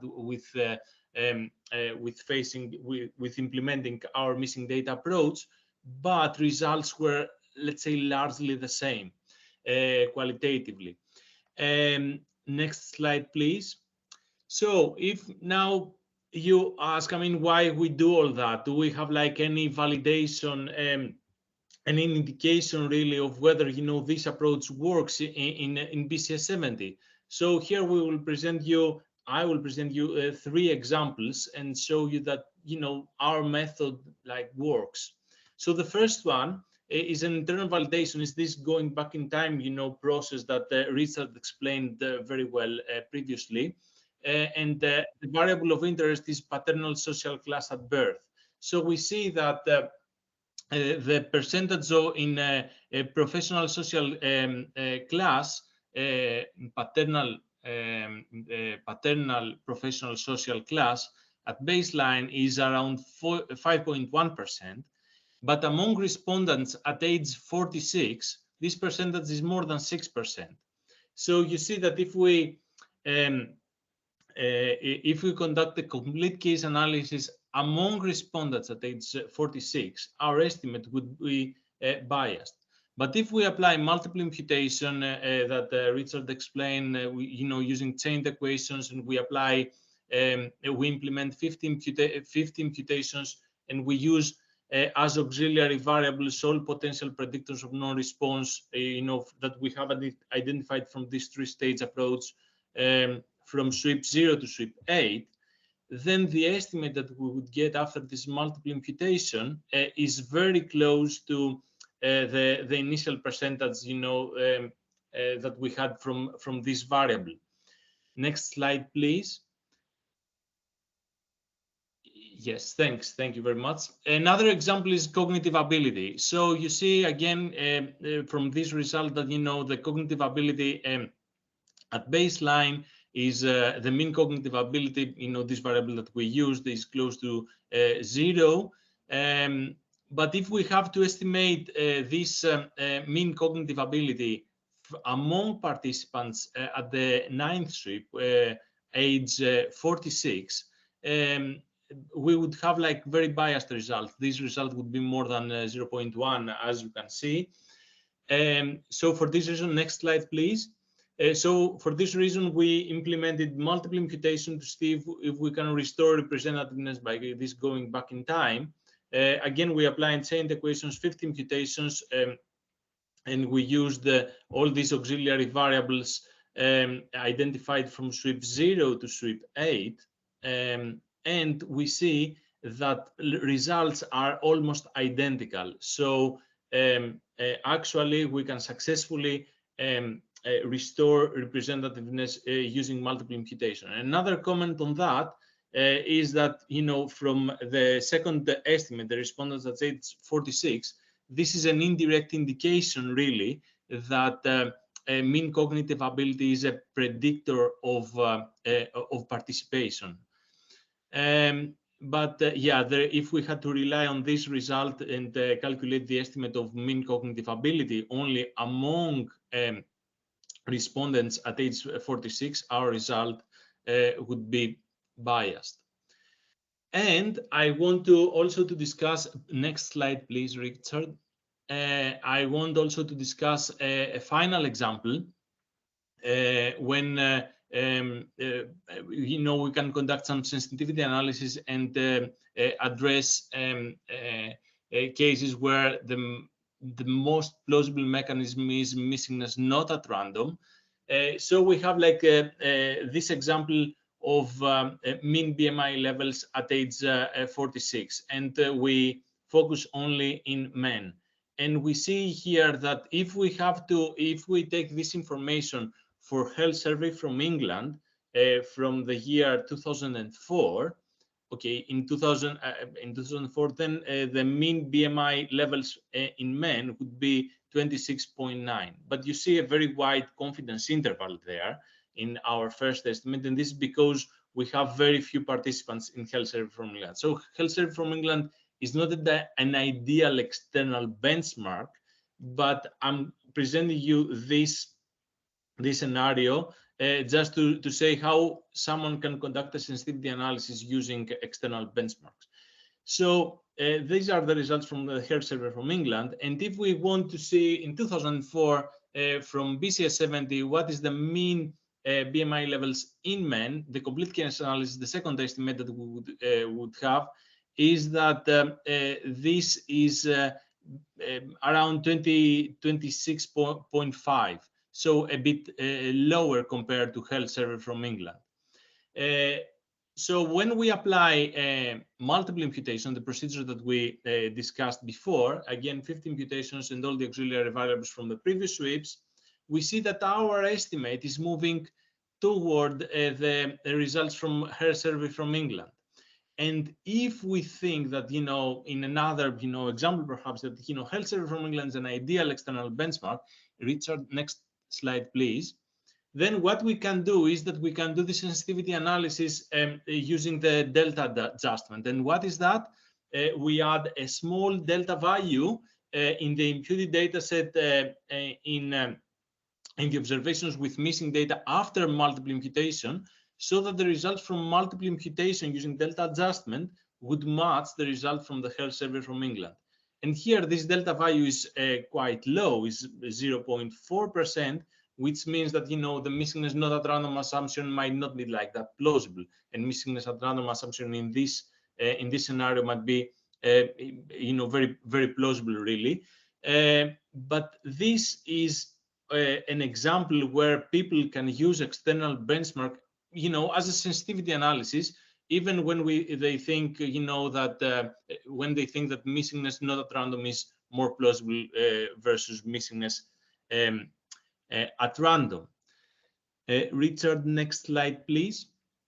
And this sensitivity analysis, we followed the same procedure, not only for men at age 34, but also women at age 34, and then for men age 42 and women age 42.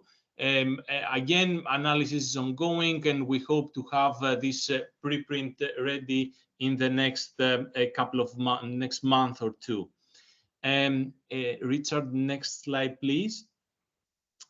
So in summary, we have identified variables which predict non-response at each sweep of BCS 70, and these can be used as auxiliary variables in subsequent analysis from other researchers to make sure that they can increase the plausibility of the missingness at random assumption.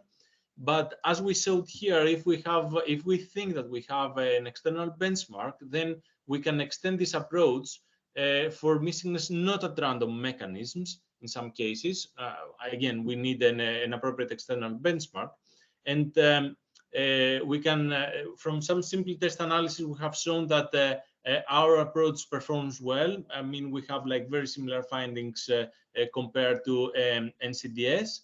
And again, this is a very straightforward approach, and as Richard mentioned before, it can be easily implemented in standard software. So thank you very much.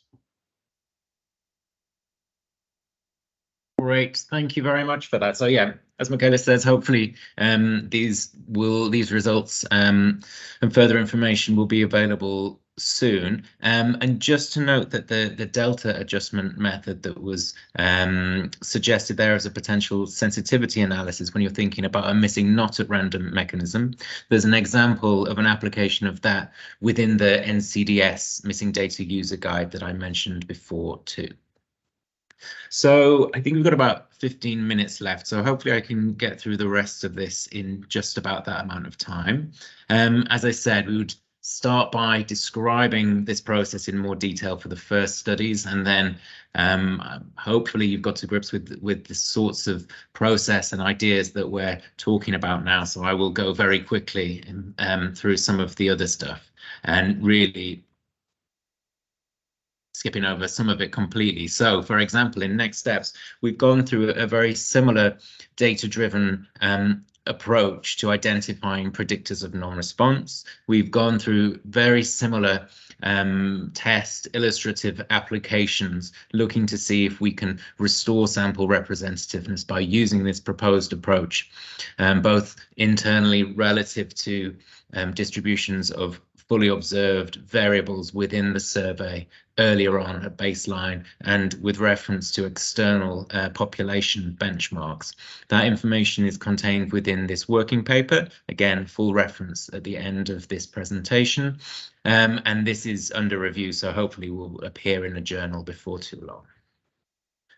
Millennium Cohort Study is the remaining study out of the 4 main studies that we run from CLS, and don't have much to report on this one, I'm afraid. This is still ongoing work, so hopefully maybe in the next year or so we'll have a bit more information to say about this. I think if you're particularly interested in analyzing data from MCS, you're worried about non-response and other sources of missing data, then I don't think it's completely catastrophic that we haven't yet applied this sort of approach within MCS, because as we've seen by applying our approach in the other CLS cohorts, and also with reference to the existing literature on predictors of or correlates with response or non-response, we can see that there are common themes running through these. So if you're interested in MCS specifically, then you can still look at the work that we've done in the other studies.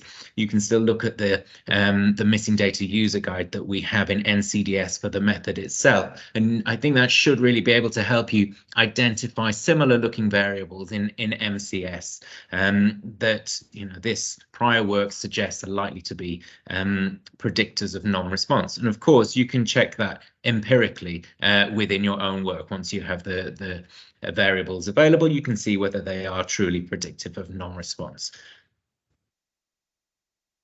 Okay, and then I want to say a little bit about the COVID-19 surveys. So what we did with these surveys, so as Brian's explained already, we ran 3 waves of surveys during the pandemic across the 4 CLS cohorts, plus NSHD, National Survey for Health and Development, which is run by our colleagues in another department of UCL.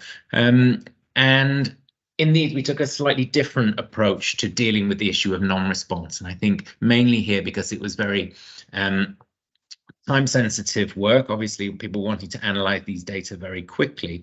We wanted to provide an approach that would be easily accessible in that sort of short time frame. So instead of going through this more rigorous process of identifying predictors of non-response and trying to suggest use of, for example, multiple imputation, what we did was we used the work that we'd already done in the different cohorts and with reference to the existing literature prior to that to try and identify which variables that we think should be accounted for to help handle non-response in the COVID-19 surveys. And the way that we went about that was to derive sort of generic non-response weights that can then be used in an inverse probability weighted analysis. And again, because the sorts of variables that we're using are exactly the same as we've been discussing for use in a multiple imputation approach that we've identified as being predictive of non-response. They're those very rich mainly socio-demographic and other key variables that we observe in the many previous sweeps of data collection. So we're capitalizing again on that very rich data that we have. So we don't need to look at this in detail, but really what I just wanted to highlight was that the response rates for these COVID surveys, and this is looking at wave 2 in particular, are much lower than we customarily experience in our cohorts. So there's a variety of reasons for this, not least it's the middle of a pandemic and people have got other things to be worrying about than completing our surveys. But mainly there's, well, at least in tandem with that, the majority of these, the majority of the cohort members in these studies would be used to having a face-to-face data collection as their primary mode of data collection. And here, because we were issuing these during a pandemic with a very tight turnaround, these were all web-based data collections with, in the later waves, a little bit of mop-up via telephone. And so it's perhaps natural that the response rates are a bit lower, but we can see the rows here, the cohorts are ordered from the oldest cohort to the youngest cohort. And we can see, if we look at the final column, the response relative to the target population, that there's a very clear patterning there in the younger cohorts in particular. Excuse me. The response rates are very low. And so it does mean that we've got a kind of a bigger issue to deal with here than we do in the conventional sweeps of data collection, because there's a much larger proportion of the sample that's missing due to non-response. So again, I don't want to talk about this in detail. It's set out in a lot of detail in the user guide for the 3 sweeps of the COVID surveys. But just an overview here of the derivation of the non-response weights. So we, as has been suggested, as George discussed, we clearly defined our target population to start off with and only considered responses within that target population. So it's very clear what we know we're trying to generalize or what we're trying to be representative of. We modeled COVID-19 survey response dependent on a common set of covariates across all of the studies, or insofar as that's possible. Obviously, they're probably measured at slightly different ages or in slightly different ways. And we'll look at those variables, I think, on the following slide. So we model that using logistic regression, predict the probability of response from the model, calculate the non-response weight as the inverse of the probability of response, do a bit of work across there, with the weights, just to look at the distributions, perform some truncation, and then calibrate them. And then these weights that we've derived here, these were then deposited with the data sets as soon as they were made available for research purposes, along with instructions within the user guide about how you might look to use those. So it's a slightly different approach to dealing with non-response, but it's informed by exactly the same sort of work. So so as I say here, the selection of those covariates in the response model informed by the literature and the results that we've been discussing already.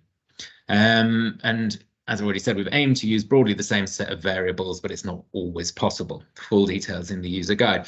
So these are the variables that we used in each of those cohorts. We can see that a lot of these relate to the areas that we've already described as kind of consistent predictors of non-response across the waves of data collection within the 2 cohorts that we've described already, as well as some that I think maybe we think might be a bit more kind of COVID or pandemic specific. So again, within the user guide, we provide a lot of these kind of test analyses to try and demonstrate the extent to which these weights, or using this weighting approach, is effective in restoring sample representativeness when the sample's subject to non-response. So here we're just looking at the sexes recorded at baseline in each of these, and this is the percentage female. In grey, it's all cohort members at baseline. So this is again a kind of traveling back in time type exercise. In red, it's the respondents to wave 2 of the COVID-19 survey. So we can see the difference between the grey and the red is again the bias introduced by this selective non-response. And for some of these studies, we can see it's huge. So in the younger studies, it was the females who were far more likely to be responding to these surveys than the males. By applying these non-response weights derived in the way that I've just briefly outlined, we get these we get the estimates corresponding to the blue lines. So we can see that in all cases, we are managing to get something much closer to what we know we should be expecting from the full sample, the grey estimate. So again, you know, it's not perfect, but they're obviously performing relatively well. And some work in progress that we've been looking at recently, this has been led by Martina, is trying to extend this to really think about the strengths of using these, I guess, generic inverse probability weights versus the more flexible opportunity you have using multiple imputation. So what I mean by that is in your multiple imputation procedure, you've got flexibility to include whatever auxiliary variables you want. So that might be exactly the same variables that we used in the derivation of the inverse probability weights, in which case you'd expect the 2 procedures to work comparably. Or you might choose things that are a lot more kind of analysis specific. So if you're doing something about a certain aspect of health, you may have auxiliary variables that relate more directly to that. So again, the grey The red and the blue are the same thing as on the previous slide. So the blue is what we get by applying these generic non-response weights, and the green results here are what we get by using multiple imputation. Yeah, I think that's my typo there in the legend at the bottom. The green is what we get from using multiple imputation, using exactly the same variables that were included in the derivation of the non-response weights. So we can see that it's fairly comparable, and there's not a massive benefit in most cases, although some benefit in some of these cohorts from using MI. But really, this isn't leveraging that additional flexibility. So from this, you might want to go a bit further and include more kind of analysis-specific tailored auxiliary variables within your MI procedure. Okay, only a couple of minutes left, so I'm going to very quickly cover this. So over recent years, many cohort studies have initiated programs where they're linking administrative data records into the survey data that they hold for their cohort members. So in many cases, the main point of this has been to increase the kind of breadth of information available. So the example that I'm going to look at here using hospital episode statistics, which contain information from interactions with English NHS hospitals. Through that linkage, you're going to have access to lots of different information about people's outpatient appointments, admissions into hospital, A&E visits. And that information that's collected there about their different diagnoses or treatments might be of substantive interest in your analyses. One other feature of these sort of linkage that we're interested in trying to leverage is thinking about whether the information contained in the linked administrative data might be helpful in dealing with non-response within the cohort. So really, are there variables within the linked admin data or that can be derived from the linked admin data? What we're thinking about specifically is using a similar sort of process to identify whether any of those such variables might be predictive of cohort non-response, and therefore whether including those variables in our methods for handling non-response can have some added benefit in addition to these previously identified survey variables that are predictive of non-response. And yeah, so here I'm just going to talk specifically about the NCDS and HES linkage, but there's other linkages available. So HES, if you're not familiar with it, is a collection of databases containing details of interactions with NHS hospitals in England, as I've already said, across a number of different data sets. The linkage here between NCDS and HES data sets undertaken on the basis of consent from Sweep 8. The matching was using deterministic linkage based on combination of these different variables that are held in both data sources. And these linked data are available via the UK Data Service, but these are one example of a data set we have that do require a secure access. So it's more of an application procedure and you have to access them via the UK Data Service Secure Lab, whatever it's called, their trusted research environment. So we've gone through a similar process here. We first derived a number of variables from the HES data that we think might be kind of relevant in terms of helping with dealing with cohort non-response. So in these broad areas of kind of numbers of admissions and appointments, whether or not they're missing appointments, the investigations that are undertaken during these admissions or appointments, diagnoses and treatments received. So a lot of these are done based on different coding systems, so like ICD-10 for diagnoses that are used within HES.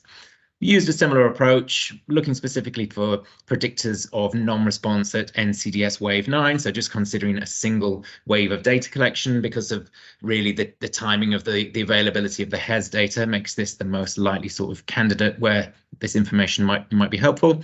And we identified 10 such variables. I'm not going to show any example analyses here. These are all available in a working paper, again, that I'll flag up in a second.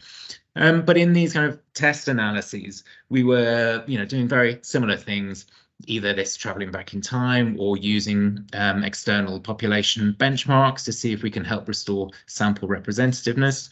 So including these identified Hes variables did help in that regard, but only a bit. It was quite limited.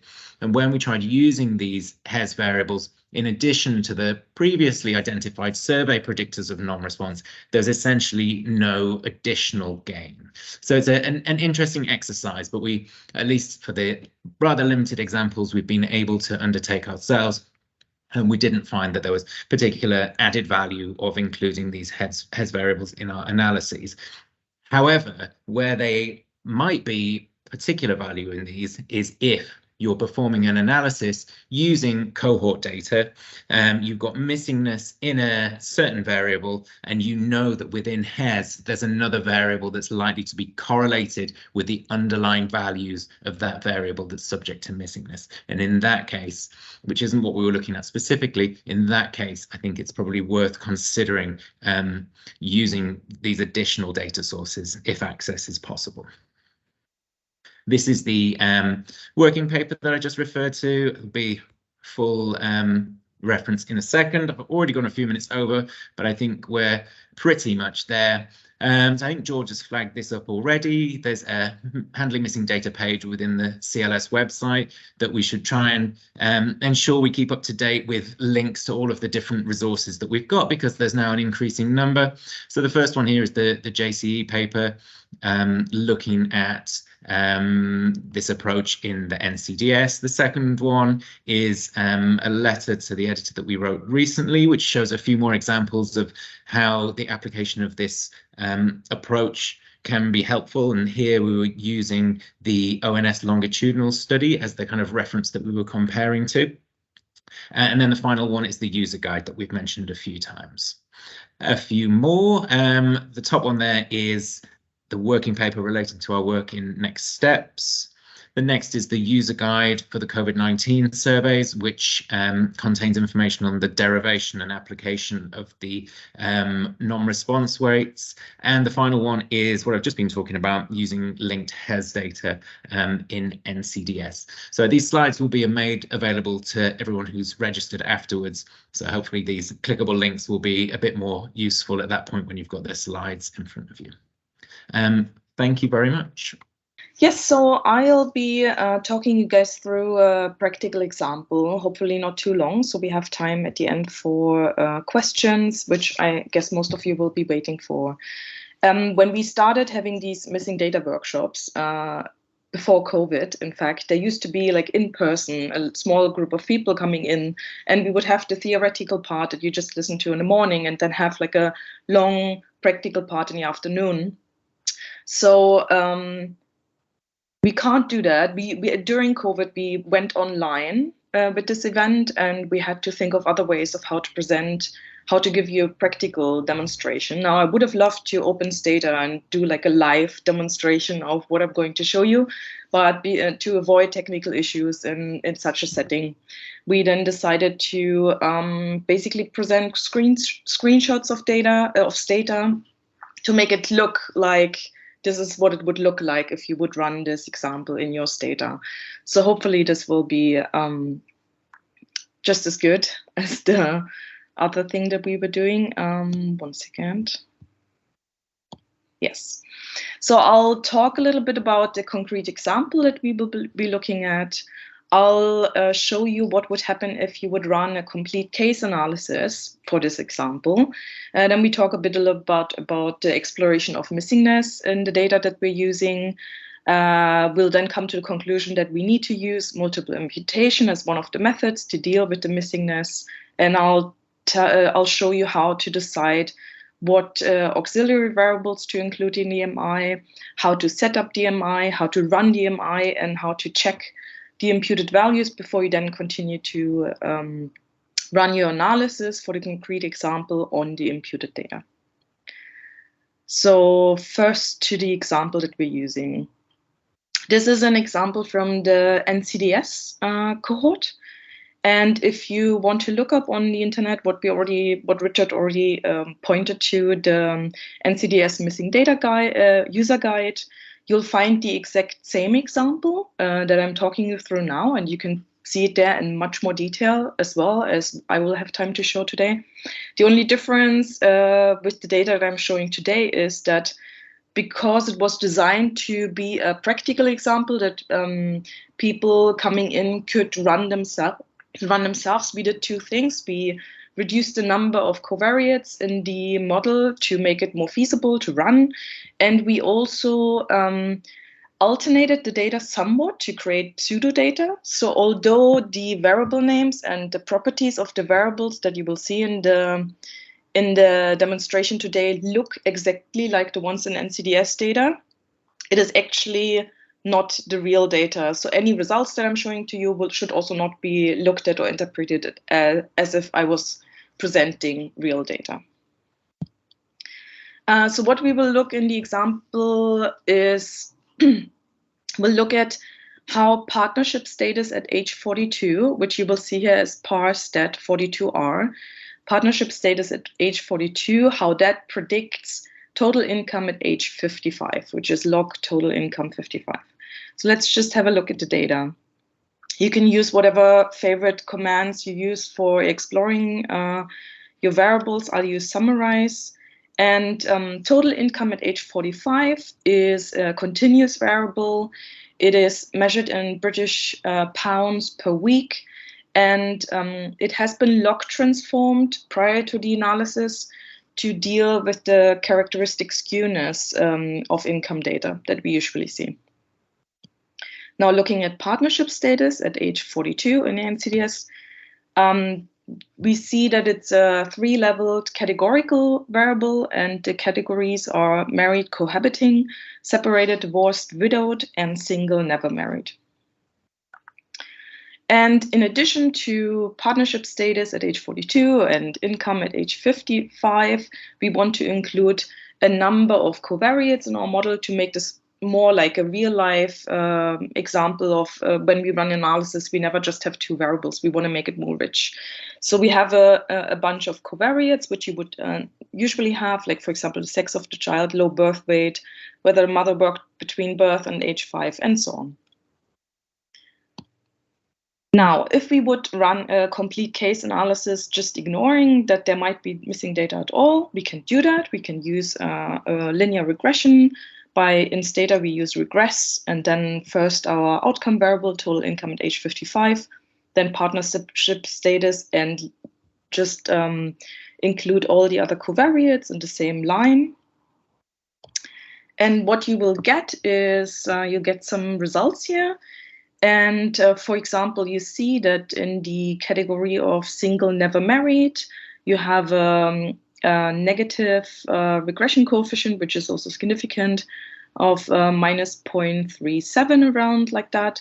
And that would correspond to around 27% of lower income in the category of single, never married, compared to the category of married, cohabiting cohort members. Now, although this looks fine, and it might be in the direction of what we were expecting for this type of analysis, the real issue here is in the number of observations, which you see there is 3,754. Now, to put this into perspective, the number of observations in this complete case analysis is 3,754, but the original sample in the NCDS of people who are alive and have not emigrated from the UK by age 55 is actually 15,613. So you can see that it's a very small sample size in relation to what we are trying to represent here. So we have to look into missingness more and explore missingness more, and we can't just ignore it because of this small sample size. If you want to explore missingness, you could use commands like mistable summarize and then include all the variables in your analysis. And what you will get is a nice table listing all the variables, and you'll see how much missing there is in each of them. And as you can see, the extent of missingness varies for each of the variables, which makes sense because the variables have been taken from different time points also. And the variable with most missingness is in fact our outcome variable, which is total income at age 55, with 9,307 cases missing. So this is, as we can see, what you know. This is what has caused most of the small sample size in our complete case analysis. This is what is driving the small sample size. We could also, in addition, generate an indicator variable, which we here call CC. This indicator variable will point out whether a cohort member is in the complete case analysis or whether they're not in the complete case analysis. And then we can use this variable to run like this is a loop here, which says for each of the variables in our analysis, can you please show whether they're predictive of whether someone is in the complete case analysis versus not. And that way, this is one example here, showing that partnership status at age 42 actually does predict whether a cohort member is in the complete case analysis versus not. But all that it shows is that our complete case analysis subset is systematically different from the non-complete case subset. And because of these systematic differences, we have to assume that we are introducing bias in the results that we are generating if we only use the complete case analysis. So as Richard has pointed out, one of the methods you can use to overcome or deal with missingness is multiple imputation, which I here just call MI. And the first thing you have to decide is you have your substantive model, which is your outcome variable, your independent variable, and your covariates. The first thing you have to decide when you want to run a multiple imputation is what other variables, what auxiliary variables should you include in a multiple imputation on top of the variables you already have in your model. And the two types of variables we would typically want to include are A, the variables predictive of missingness, as well as the underlying missing values themselves, and also B, variables that are predictive of the underlying missing values only. In terms of variables that are predictive of missingness, for NCDS, for example, here it's made easy for us because we can go back to the user guide, the NCDS missing data user guide. And when you look into that document, you'll find a table of all the variables we have been found which are predictors of non-response at a particular time point we need, which is 8:55, because our outcome is at total income is at age 55, and we are also seeing that that is what causes most of the missingness. Now, in this table, you'll find that at age 55, we have 31 predictors of non-response. Now, 4 of those 31 are already included in our substantive model of the example that we're running. So there would still be 27 more variables that we could potentially include. Now, one could say, why not just put all those 27 into our multiple imputation model? Well, the reason why you wouldn't want to do is because including too many variables in a multiple imputation model can make it tricky to run also, but more so, it has been found that if you just include variables that are predictive of the non-response and not also predictive of the underlying missing values, that you don't add much information, that you don't help create a good imputed values, as Richard has showed before in other examples. So what we want to do is with these 27 variables, for each of the variables, and we list all of them here, we run a linear regression looking at how these variables, whether these variables are also a predictor of total income at age 55. And when you do this, this is just an example. This ACON 512 is the number of persons per room.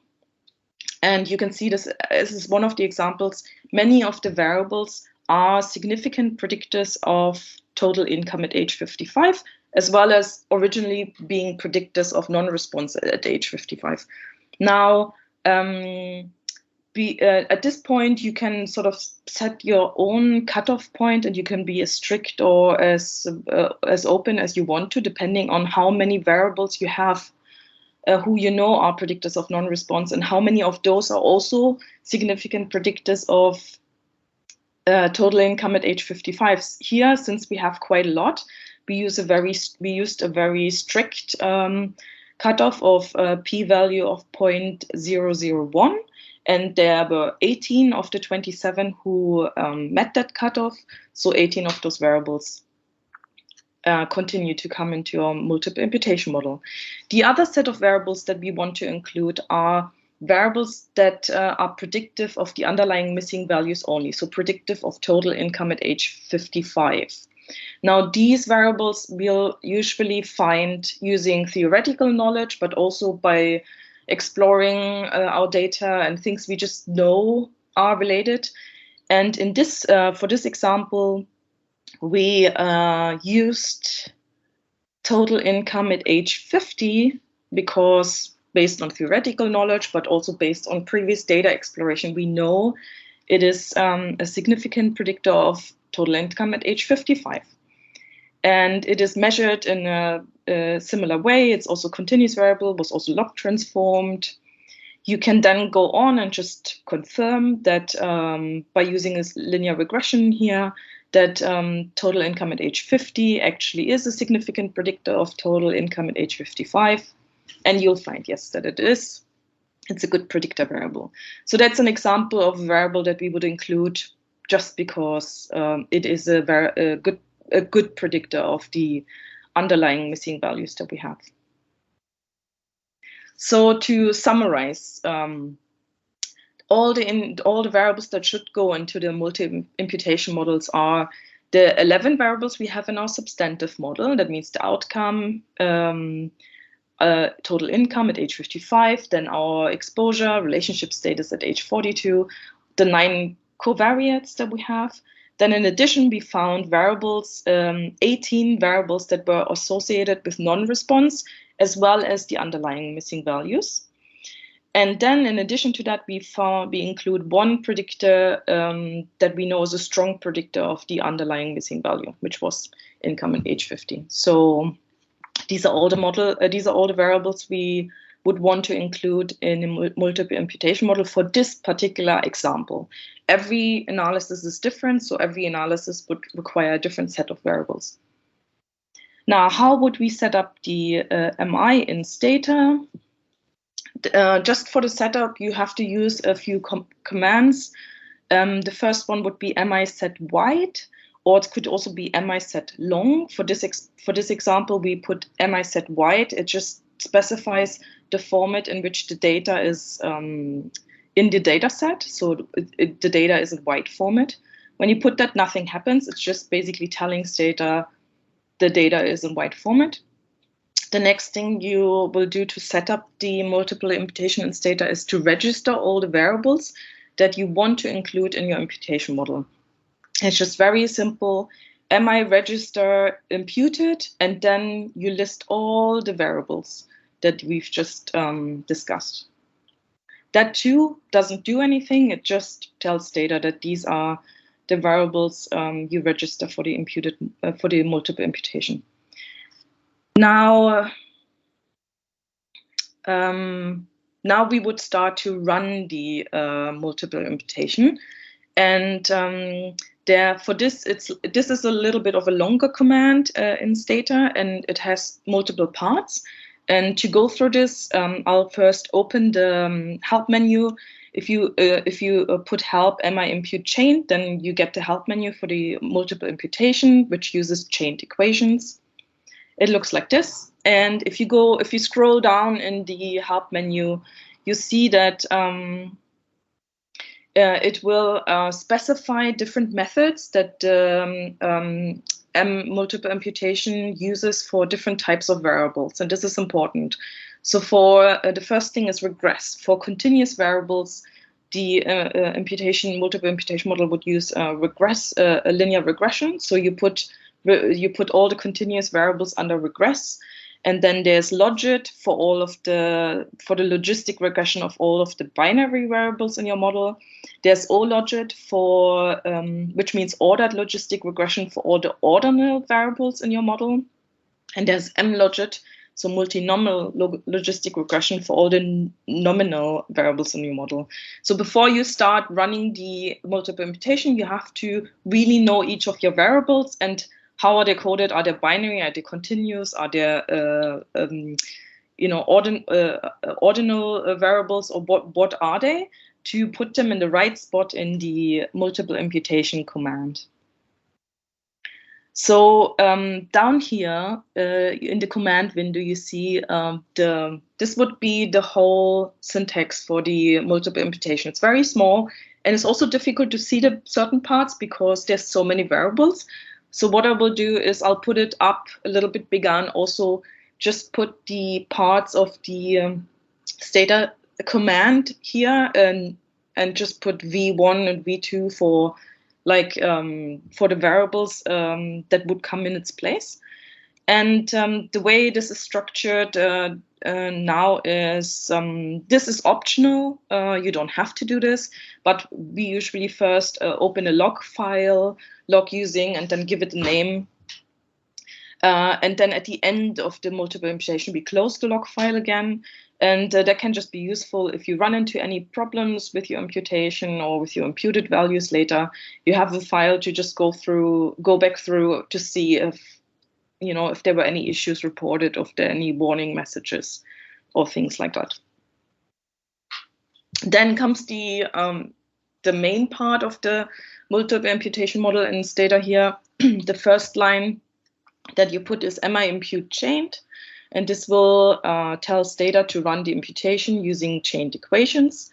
Then the next line is logit in parentheses, and then the variables listed after logit, which are binary variables, so it knows that you use logistic regression. Then you put mlogit and the nominal variables, regress and the continue variables, and so on. And then after that, you have options to include.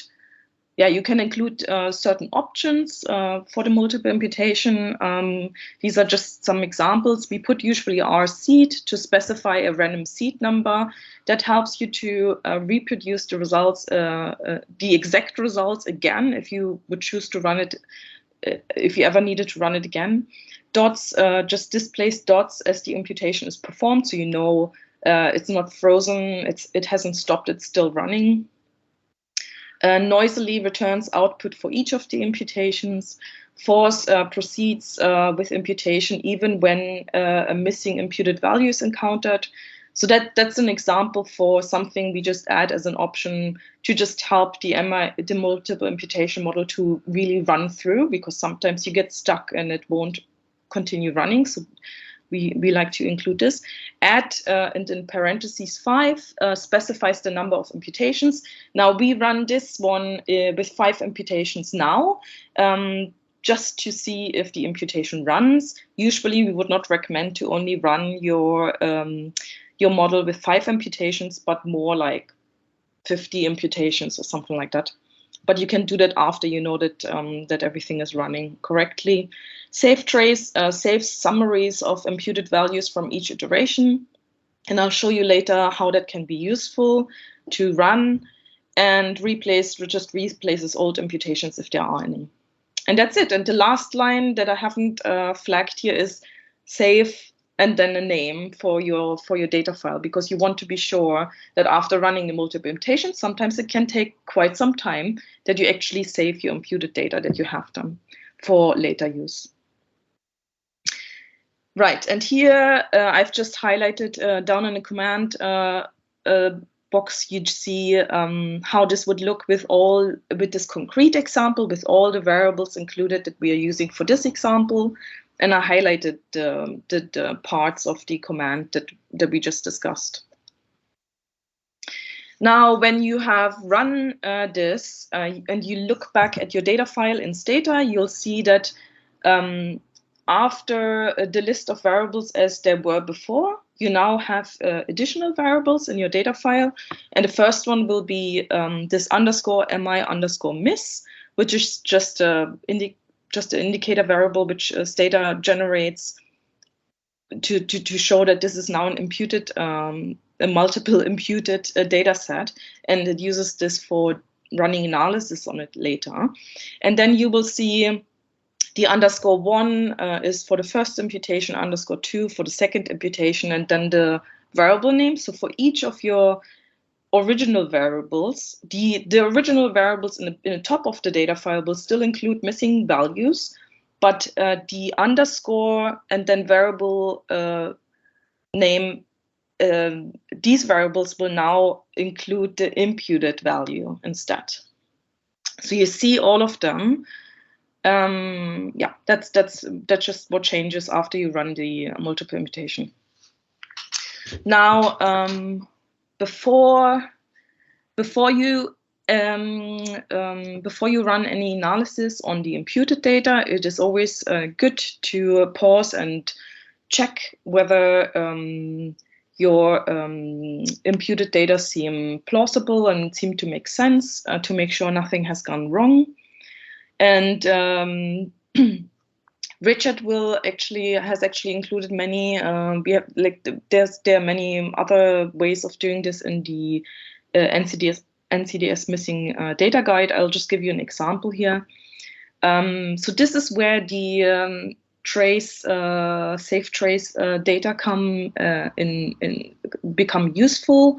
So one way of checking your imputed data is to plot the means and standard deviations of the imputed values of each of the iterations for each of the imputations. And you would open the saved trace data.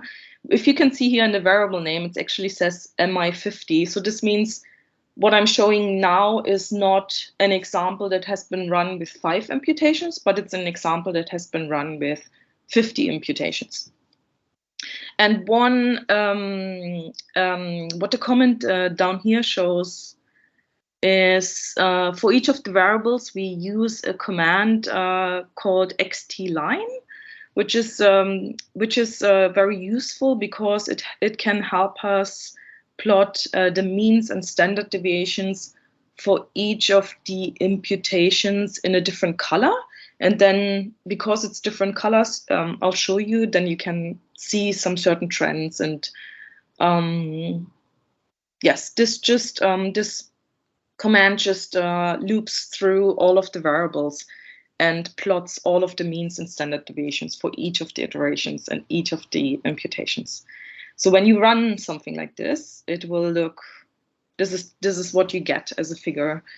In the top part are the means, and in the bottom part are the standard deviations of the imputed values for each of the iterations, as you see here. And the different colored lines are the 50 different imputations. And what you will want to look at here is if there's like a overall trend. And if there is an overall trend, that's not an issue as long as towards the end of the iterations, it seems to stabilize. So for example, here for the means, it looks like a trend, like the means go down a little bit with the number of iterations. And for standard deviations, it looks like they go up a little bit with the number of iterations. But in both these, it looks like it stabilizes towards the end. If it wouldn't stabilize, if the trend would continue, you then have options to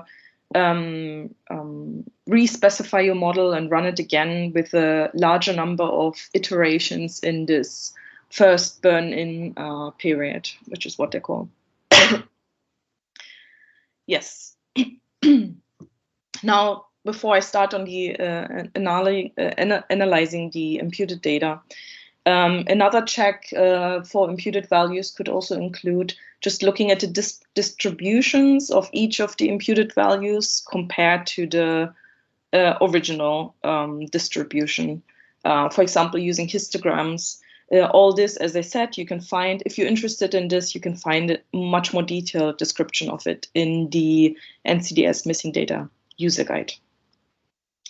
Now, once you've run your imputation and you checked that everything looks fine, you can then use the imputed data to run your analysis. And usually in Stata, it's quite straightforward for most of the standard operations that we have. So for example, here, where we run a linear regression model, all we would have to do is state MI estimate before we state regress and then our linear regression model as it was before. The comma dots here is just to tell Stata to create like dots while it's operating, so you know it's still running, it hasn't been stuck, it's still generating the imputed output. Yes, just very simple, MI estimate and then regress and the model. Yeah, here's the, yeah, if so, it can take some time if you run a model based on 50 imputations, because it would run the model for each of the imputations, and then pull the estimates and all that. So it can take some time. Now, what you see here is that it tells you the number of imputations. This is based on 50 imputations. And now you see also that number of observations is now 15,613. So we have our original NCDS sample. And you get the results as similar as before. If you want to compare those results, up here in the window that just appeared is the results from the complete case analysis. You see here number of observations is 3,754. So in the complete case analysis, you'll see that the estimates were somewhat, the regression coefficients were somewhat lower as compared to the imputed, to the analysis based on imputed values. Here it's like minus 0.10, minus 0.37, here's minus around 14, minus 0.38, 39. So these differences, if we assume missing at randomness, and if we have implemented and run the multiple imputation correctly using the correct auxiliary variables, this difference in the regression coefficient should, we would assume that the complete case analysis is biased, and the results that we get based on the imputed values now is more correct, and that the difference between those coefficients would reflect the bias that was introduced due to the missing values. That's the assumption. And you will also find that the standard errors are somewhat smaller in the for the imputed data analysis. It's like 0.05, 0.06, and in the complete case analysis it was 0.06 and 0.07, around there. And the lower standard errors lead to more narrow confidence intervals, and this is often the case when you run, when you use multiple imputation. You'll often get lower standard errors and more narrow confidence intervals because you include a larger number of cohort members, and so you increase statistical powers. You also include a larger number of variables, which can also increase power. So yeah, so that's that was the example for today. Thank you for your attention. Great. And I think, yeah, just on that example, you know, obviously you may not choose multiple imputation as your approach for dealing with this. If you are using multiple imputation, you may choose a different flavor of imputation approach within your imputation model. And I think there's probably a variety of different aspects of the analysis that you might do differently. So I don't think this should be a kind of recipe for how you would ideally approach this, but I think it's a good, and particularly in the missing data user guide, it's a a detailed example of one possibility for doing so. So please do keep your questions coming in. I think we've finished there slightly early, but we can move straight on to the Q&A. If there's any questions that were particularly for Martina, then I think we can just deal with them alongside others as part of the Q&A. I did just want to highlight that Richard Steele has put in the chat a link to the very brief feedback form that we have. As I said at the start, we run we have a program of training and capacity building that we run in CLS. It's very helpful indeed to have your feedback on this session in particular, so we can see how we can develop it differently in future. But also, I think that form gives you the opportunity to highlight other areas where you would particularly like to see us running training. And I think perhaps the obvious point is that in an afternoon's training that's about dealing with non-response, it would be great if you could do us a favor and minimize the level of our non-response with the feedback form. So thank you. It's posted there in the chat, and I think maybe you will receive it by email when you get the slides subsequently to this session.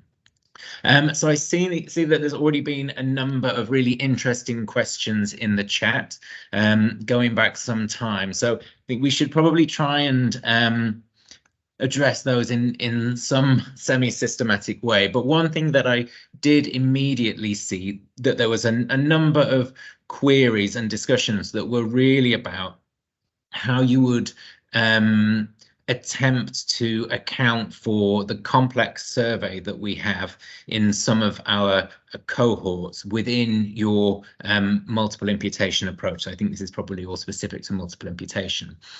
So the two earlier cohorts that CLS run, so NCDS and BCS 70, were just all births within a given week in Great Britain. So there's no kind of complex survey structure there. Whereas, as Brian was describing before, in Next Steps and MCS, there is a much more complex structure to the survey. So they're sampled at the cluster level and with differential probabilities depending on different characteristics of those clusters, and possibly dependent on different characteristics of individuals within those clusters as well. So there's quite a lot to take into account. And so I think one of the early suggestions was thinking about how you might, or whether you can, if you're doing this in Stata, simultaneously specify your complex survey structure using the SVY prefix, having used SVY set, and simultaneously with that, MI set your data and use the MI prefix for MI impute and MI estimate. So my understanding of this, and although I've not looked at it very recently, is that although when you SVY set your data and then use imputation, it kind of looks like it's appropriately taking that structure into account. I don't think that it is. So I don't think that those two commands, those two ways of setting your data, mesh together in completely the way that you would want them to, and therefore I think you need to use a different approach. And so there is, there is a literature on this going back some way, and I think the key message is that yes, ideally you do want to take your complex survey structure into account in your imputation phase, as well as certainly in your analysis phase when you're doing multiple imputation. The question is exactly how you best do that.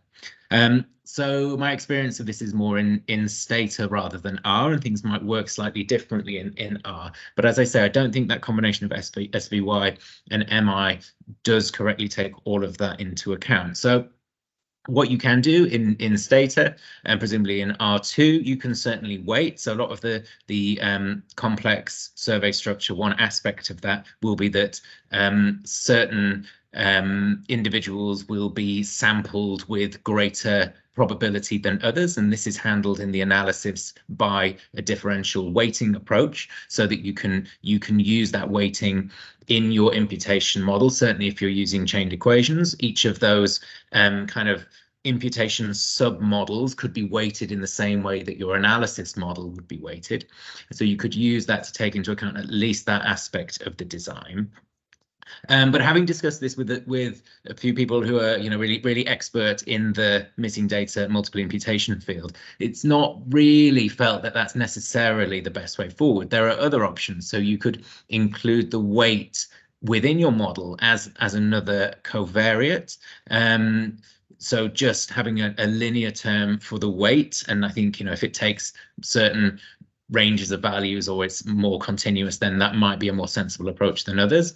So that's something that we've tried doing. Of course, if you're doing that, then there's a question of what's the functional form. So you could experiment with including a quadratic term or something else in there to try and account for the weighting in that way.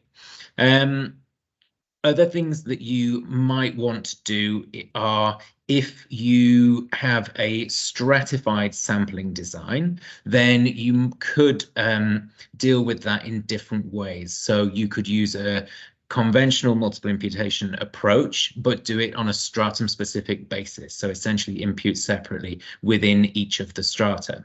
And that will allow you to correctly maintain the kind of the multivariate distributions between your variables within each of those strata. So if they are different, that will be maintained. But the problem can be if you've got a large number of strata or just some small strata, then there can be problems with using that sort of approach. There are more recent advances in multi-level multiple imputation that can be used here. So if you've got strata that are specified as part of your sampling approach, then you can view your data as having a hierarchical structure. And you could, of course, use multi-level modeling, hierarchical modeling, mixed modeling, whatever you want to call it, as part of your analysis. And there are now advances that allow you to impute the data by taking that structure into account. So there's definitely implementations in R, if not yet in Stata, that will allow you to do that. So I don't think that there is yet a ready-made, easily accessible solution that will allow you to tackle all aspects of complex survey structure in the imputation phase. But I think the theory and more slowly the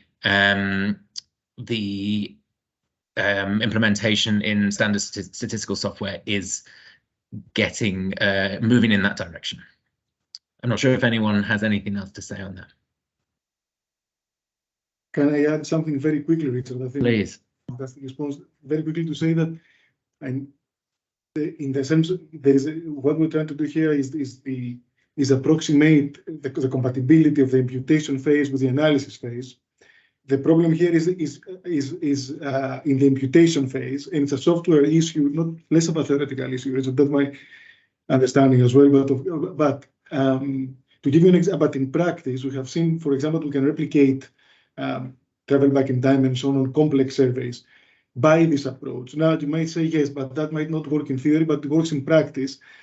My response would be chain equations are not supposed to work in theory. There's a paper by Rubin on this, for example, because it doesn't converge to a stationary distribution in the end, and there are papers published on this, but we know chain equations, when you do simulations, actually work.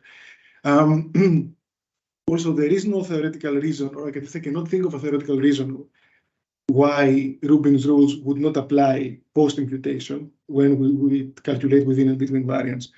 But yeah, I think it's an ongoing work, but the idea here is to approximate, as Richard very eloquently suggested, the compatibility of the analysis, of the imputation and the analysis phase, and the approaches that Richard mentioned, the ones we think are the state of the art as we speak in practice.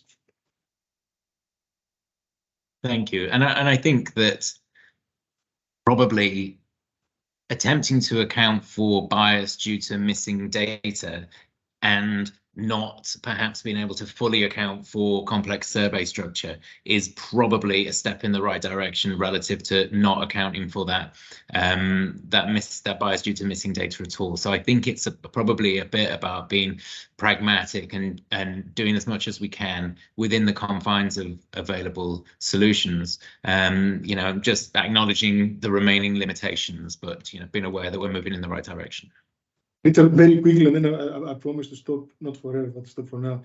Obviously, on MCS and next steps, we also have available non-response weights that can be readily used where all the survey design, all the complexity is taken into account. Of course, the issue there is these are generic weights and they may not be as good as very refined multiple imputation for specific analysis. But there is also this option, which is also available in our COVID-19 surveys, but MCS and next steps as complex surveys will always make available non-response weights as well. Great, thank you. I don't know if anyone's keeping a more systematic check on these questions than me, but maybe I think I'm down to this point. There's a question: is it possible to estimate only one mean for the log income at age 55 variable, or do I need to do it for every new imputed variable, or maybe imputed data set, maybe? I don't know, Martina, if this is directly relating to your example. I'm happy for you to answer, Richard. Oh, thank you. So I think if the question is, can you just calculate the mean of this variable across all of the imputed data sets, then yes, you would be able to do this using a variety of commands if you're in Stata, using mean or using a linear regression model with no covariates in it. So yes, it is possible to do that, but I might be misinterpreting the question, and apologies if so. Richard, can I say there is a question that was I noted before. Also, I think it came up just now about the threshold. What is the threshold of missingness where we can say, or if there are, I think it came up before. Should I have a quick go at it, Richard, and then on others? Is that so? The threshold is a very interesting question. I think going back a little bit to the theory. So, for example, if we have 95% of missing data available, of data missing, and then 5% only observed, is it okay to do missing data analysis? Or there is a hard threshold? The first answer is there is no hard threshold. The hard thresholds rarely apply in statistics, remembering the p-value hard thresholds that shouldn't be used as hard thresholds and so on. There is recent literature which confirms the theory in this instance that if the data are missing at random are due to observables, there is no threshold. Even if you have like 1% missing, it's about, think of a system of equations that can be solved with knowns and unknowns, a system of equations that can be solved. If you can solve the system of equations with the existing information you have, then there is no threshold. And there are simulations and studies that show that up to 85. I think there was a paper again on the Journal of Clinical Epidemiology by the team from Bristol, I think, Jonathan Stern and Kate Tilling, that did show simulations as well, that even if you go up to 80% missingness, but the missing data generating mechanism is due to observables, then fine, you can do it. So the short answer is there is no threshold.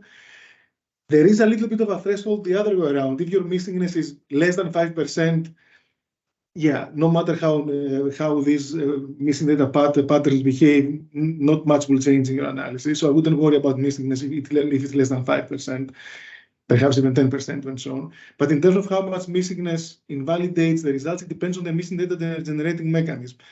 There is this literature based on simulations that shows that agrees with the theory in that case. So there's a related question, but I'll stop there, and then Richard, over to you, and because there is a related question to that, and then you can pick it up later. I don't think I have anything more to add on that one, unless anyone else does. No, if there's a related question, I'm happy you go on to that. I think there was a question semi-related, whether we impute covariates and also whether we include the dependent variable and exposure and so on. The short answer is yes, we include everything and we impute everything. That's the outcome and the exposure absolutely should be in the model. Whatever is in the substantive model, and this goes back to the compatibility of the imputation, and talking about multiple imputation in this case, and the analytic phase, it has to be fully compatible, which means whatever you have in your substantive model that will enter into the analysis phase should be on the imputation phase as well. And that includes, of course, the outcome and the exposure and all covariates you have. So everything is imputed. Now, once you do this and you impute the values of your outcome within a very well-defined target population, as we have shown, that's massively important, by the way, as I think as we have discussed. there is some literature, there is not a disagreement, there is whether you retain the imputed values of the outcome or not, or whether you exclude them from the analysis, depends on the strength of the auxiliary variables you have in your model now, in your imputation phase. Now, there isn't a hard threshold on that. In longitudinal surveys like we use here, like the CLS cohorts, we have a lot of auxiliary variables we can use, either as things that predict non-response and the outcome of interest, or variables not in the model that are very strongly linked with the outcome of interest, income in the case of Martina's example. So it may be a good case to retain the imputed values of the outcome. Because of the nature of the data we use and so on. In either way, though, I think there were two related questions on this.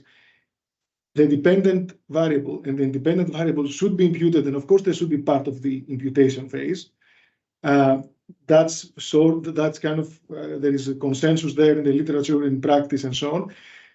The question is whether the imputed values of the outcome are retained in the analysis or not. In the case of cohorts, we think because of the strength of the auxiliary variables, it may be a good idea to do so. But it depends on the data at hand, it depends on the question at hand, and so on.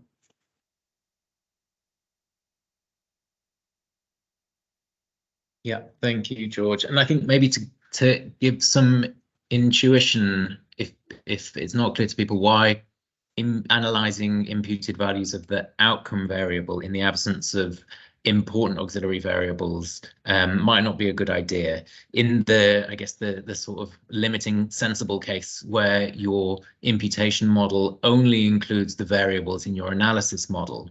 When you're imputing unobserved values of your outcome variable, the model that you're using to do so is exactly your analysis model. So it's a regression, if it's chained equations, a regression of your outcome on your exposure variables, covariates, x1 and x2, whatever you want to call them.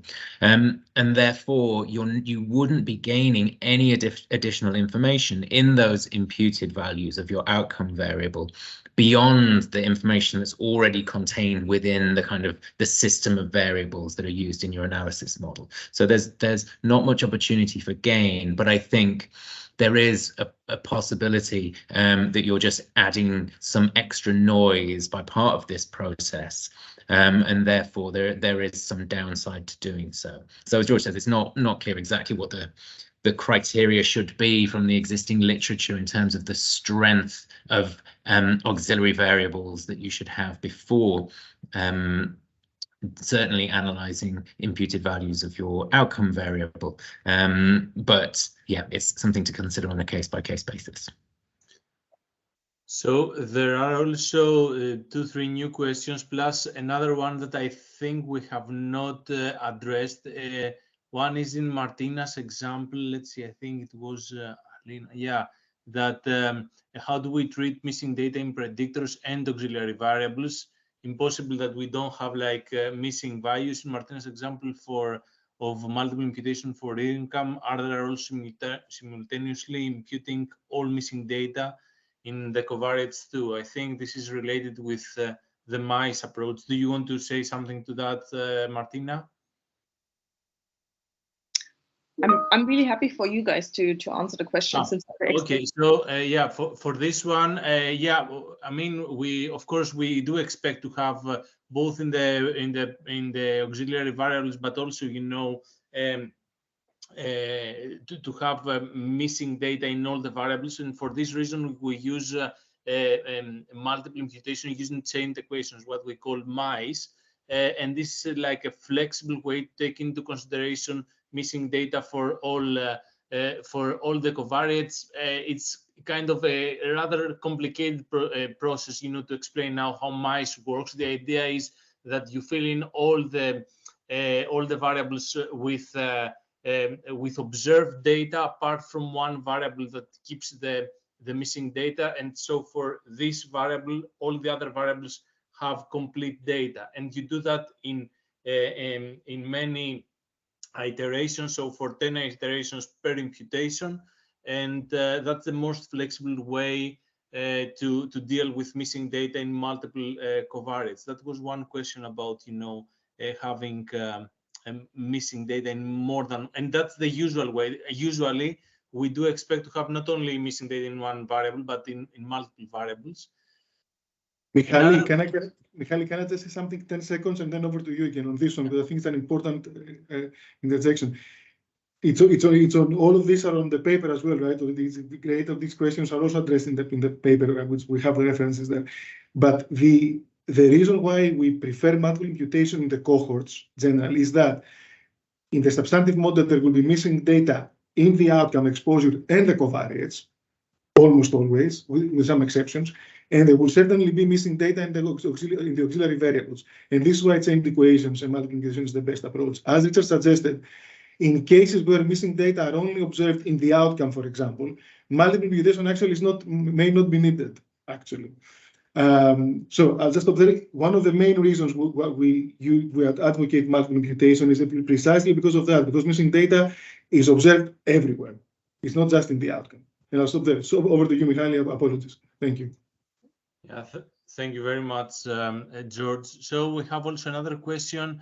When we detect the predictors of non-response by regression, instead of using a very small p-value as a cutoff, can we formally adjust the p-values for multiple hypothesis testing? I don't know if you guys want to comment. Usually we don't do that, but yeah, if you want to make a comment on that. Richard, should I go? Do you want to go, Richard, first? Or I don't mind. Yeah, go for it. Go I on, know you like this one. I know you like this one. I hope I do a good job now. So I think if this is specifically about the process that we've undertaken to identify predictors of non-response in our cohort studies, then I think that ultimately what we're aiming to do is identify a set of, in some sense, strong predictors of non-response. And the ultimate aim of this is to have a set of variables from which you can choose variables that you include as auxiliary variables in subsequent analyses, and those variables that you choose are sufficient to, maximize the plausibility of the missing at random assumption. So in some sense, any p-value based approach isn't necessarily optimizing parts of that process, or any variable selection process that you might use, procedure. So I think that really it's rather arbitrary. So what we're looking to have at the end of this is a set of variables that are important predictors of non-response of sufficient size to be useful for what we want to do downstream. And so you could make a case for using any sort of p-value if you're using a p-value based approach where that ultimate goal is achieved. So I don't think that there's any need to worry too much about exactly what the p-value is. And if it turned out you were getting hundreds of variables so that it was too many to be useful downstream, then you could adjust the p-value as part of your process. If you were not getting sufficient variables through this process, you could adjust the p-value again. So I don't think that that's so important. And also we have as sensitivity analyses in the work in the cohorts, and in fact as the main analysis when we were looking at the linked NCDS and hospital episode statistics data, use different variable selection approaches. So we've used the lasso as a comparison to see how well that deals with, whether it's comparable in terms of the variables and the number of variables that it selects as important predictors of non-response. One limitation of the lasso, and so I completely skimmed over this part of the detail of the process by which we're identifying these important predictors of non-response. Because we're using a variety of different regression models to do this, and because all of the variables that are included in those models are subject themselves to different levels of missingness, then we're already using multiple imputation even in our multi-stage data-driven process for identifying predictors of non-response. One limitation of the lasso is that it doesn't nicely mesh with that sort of multiple imputation approach. So really it's a bit more useful when you've got limited missing data or in settings where you don't have that. And actually when we were looking at Hes predictors of non-response, that's exactly the situation that we had, because the way that in which those Hes variables would were derived meant that there was no missingness. So as an example, we assumed that everyone who consented to linkage with HES data should, if they had truly had relevant interactions with an NHS hospital over that period of time in England, should have had linked hospital records. If they didn't, then we assume that that's because, therefore, they didn't truly have that sort of hospital interaction. So for diagnoses, what we did, we coded for those who did have a hospital record. If they had that diagnostic code, then we said that they had that condition or disease or illness. And if they didn't have that, or if they didn't have any record at all that was linked to their survey data, then we said that they didn't have that. And so therefore, there's, in that very specific situation, there's no missing data. Therefore, the lasso can be used on everyone. And we found that in general, it does give comparable results. But sorry, I've gone on there on a bit of a tangent, but hopefully that was of some interest. George, do you have anything to add? No, nothing to add, Richard. I mean, it's all about predicting the distribution of missingness, right? Very well, I know you like this one. Can I highlight? I know Michalis, maybe you want to highlight this, but there's a question by Charlotte on that about that papers generally impute item level missingness, but don't attempt to restore the original baseline sample. Should we be aiming to restore this, the original sample? And I think this is a very important question. And Richard, thank you, Richard. Richard knows that I quite like this question, right? It's about the target population, right? It's my favorite one. This type of, I mean, so going back a little bit, before any missing data analysis starts for any sample in the cohorts, in the CLS cohorts or elsewhere, it's a good idea to define, okay, what is the target population I'm trying to restore sample representativeness to that has been lost due to some missing data pattern, some missingness, attrition or otherwise. In the CLS cohorts, the target population, as we have discussed generally, is those that were born in Britain or the UK in the Millennium cohort, still residing in Britain and haven't passed away. Now, with MCS and next steps, because they are younger, there is less mortality and so on. If this is a question about MCS, for example, Charlotte, I don't know if it's MCS or other cohorts, but if it's a question, this applies to all cohorts. Generally, we want to restore representativeness back to the original target population. Yes, in the older cohorts, excluding those that have died and those that have emigrated. Now, when we name MCS, we use the weights. The weights are designed to do so. The non-response weights, for example, are designed to do exactly that. When we use the non-response weights on our COVID-19 surveys, they're designed to do exactly this, to restore back to the original target population, whatever that is. So my response, or whether there is a general rule of thumb, whether we should restore the original baseline sample, the response is, when we use weights, the weights we make available at CLS do this with multiple imputation. It goes back to the question about whether yes, we definitely do this with multiple imputation. So in the imputation phase, we impute by targeting the original sample, whatever the target population is, the original sample, let's say in MCS.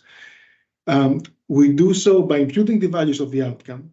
Then the question, while doing so, that restores back the original to the original target population, whatever that was, let's say in MCS, the original baseline sample. Now, the question is whether in the analysis phase, I know this might sound a bit counterintuitive, but the question is, as I mentioned before, whether in the analysis phase, we retain the values, the imputed values of the outcome.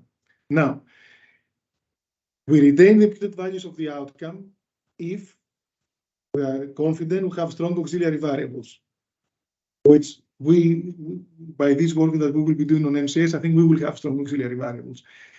If we suspect we don't, or let's say there's an application where there are no auxiliary variables, it's difficult. Let's say we don't want to include auxiliary variables and it's only the variables in the model, then we may exclude the imputed values of the outcome. But this is the counterintuitive bit. The fact that in the imputation phase, we have imputed towards the original sample, including values of the outcome, that means that we are restoring sample representativeness going back to the baseline sample, even when, for very specific statistical purposes, estimation purposes, we're excluding the values of the outcome from the analysis. Having said all that, I think generally with strong auxiliary variables, it's a good idea not to do so. And to cut a long story short and say, as a rule of thumb, general rule of thumb, should we be going back to the original sample? The answer is We should always be going back to whatever we think the target population is for the specific analysis we are doing. And in most cases, let's say in the CLS cohorts, that would be the original sample minus those that have died and so on, if such information is available. I know I spoke a little bit more about than I should have done, Richard, but you know. So would you like to add something? Richard, Michalis, Brian, Martina, anything to add on this? No.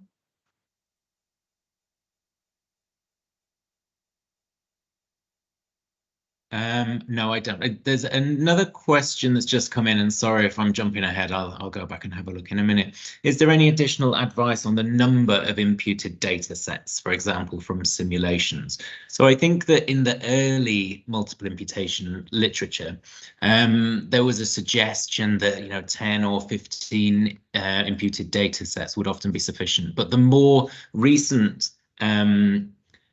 literature has said that in many cases you'll need a lot more than that. And so it does to some extent depend on the purpose of the analysis as well as the extent of the missing data. So if you're only interested in estimating point estimates, which might be more relevant sometimes, and you're not worried about your confidence interval estimation or your measure of uncertainty, you might be able to get away with fewer imputations. In general, if you're wanting to reliably make inferences, so reliably estimate your confidence intervals, then you'll need more. And so the general sort of rule of thumb that I've seen most recently in the literature is that the number of imputed data sets that you have should be about the same as the percentage of missing data. So if 20% of your data are missing, then you'd need 20 imputed data sets. 50%, although I guess not the percentage of missing data, it's more the percentage of non-complete cases, I guess, is probably the more formal way. So if 50% of your data set wouldn't be in your complete case analysis, then you'll need 50 imputed data sets as a rule of thumb approximation. Richard, can I, if no one has nothing to add on this, there's a question of M long versus M wide, which is an interesting one. Can I mention something, or a previous question that I kind of had noted on mental health, why early life mental health is a predictor or not, and has been found in some studies like Olsbach, I think, or the other. Very quickly on this. Early life mental health is a predictor of non-response on NCDS on the 1958 cohort.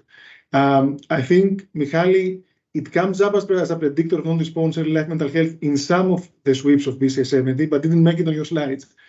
So the quick response didn't make it because it's not on the most sweeps and so on, let's say. So the short response is that in both NCDS and BCS70, 1958 and 1970 cohorts, we are observing that early life mental health is linked with non-response. Is an empirical question whether it will be on MCS. On next steps, there is no information on early life mental health, and this is why, because it's not an actual birth cohort, it's a cohort and so on. But yeah, it's an empirical question whether it will come up on MCS. But in the two cohorts where there is this information, because they're birth cohorts, yes, it comes up as a predictor of non-response. Now I think we also have the question of M long versus M wide. I think it's a tomato question. Really, it's how people want to code their script. So, for example, I have no problem for those who use M long. For example, me personally, I use M wide, but this makes literally no difference, in the results. As soon as your script is correct, the results will be identical, right? But the only advance, given that the way that I work is, with the M wide, you can go and check the imputed data set easier. But for me, easier. For others, M long is more convenient, so it doesn't make any difference. I don't know. Sorry, George, you go for it. No, Richard, go ahead first, and then I'm coming later. Yeah, well, no, I was going to preface it by saying I don't know much about this, but are there potentially implications for settings where your data set is of certain dimensions? So if you've got a particularly wide data set, you end up with a very wide imputed data set using M wide, or probably more realistically, if you've got a large N data set and you're wanting to create a large number of imputed data sets, then doing it in long format might be problematic, or is Stata past the point of these data set size issues? Well, I guess if someone wants to analyze, for example, electronic health records, 10 million individuals, then perhaps M-long might have problems. Or if someone uses, birth code, but still, I mean, even with tens of thousands of variables, I think that there is, it depends. It really, I think that Stata had, Stata 17 or Stata 18 will not have any issues unless someone has to handle a very extreme, on very extreme occasions that we have tens or hundreds of millions of people, and perhaps then M-long, you might have some problems checking your results. But other than that, I don't think that makes any difference. Depends the way that someone wants to work. Can I very quickly say something, Richard?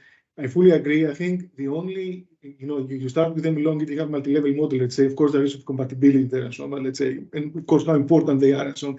I think it really, fully agree with Michalis. I mean, it depends really on the analysis and what works best. There may be I have came across one time that actually made some difference in situations where actually it's not a longitudinal model, it's not a dynamic longitudinal model, but we're grouping people in pseudo cohorts in some other data sets and so on, not the actual birth cohorts. And you want to actually quantify within person variation. The only way to do it is with long data, but that doesn't have to do with the MI setting. It has to do with how you quantify in pseudo cohorts within people variation. It could be done with wide data, with a wide format, but with many more variables, and that may create some issues of redundancy and multicollinearity. But that's a very, very specific example. I generally fully agree with Michalis. It doesn't, it depends on the setting, and what works best really doesn't make a lot of a difference, or none really.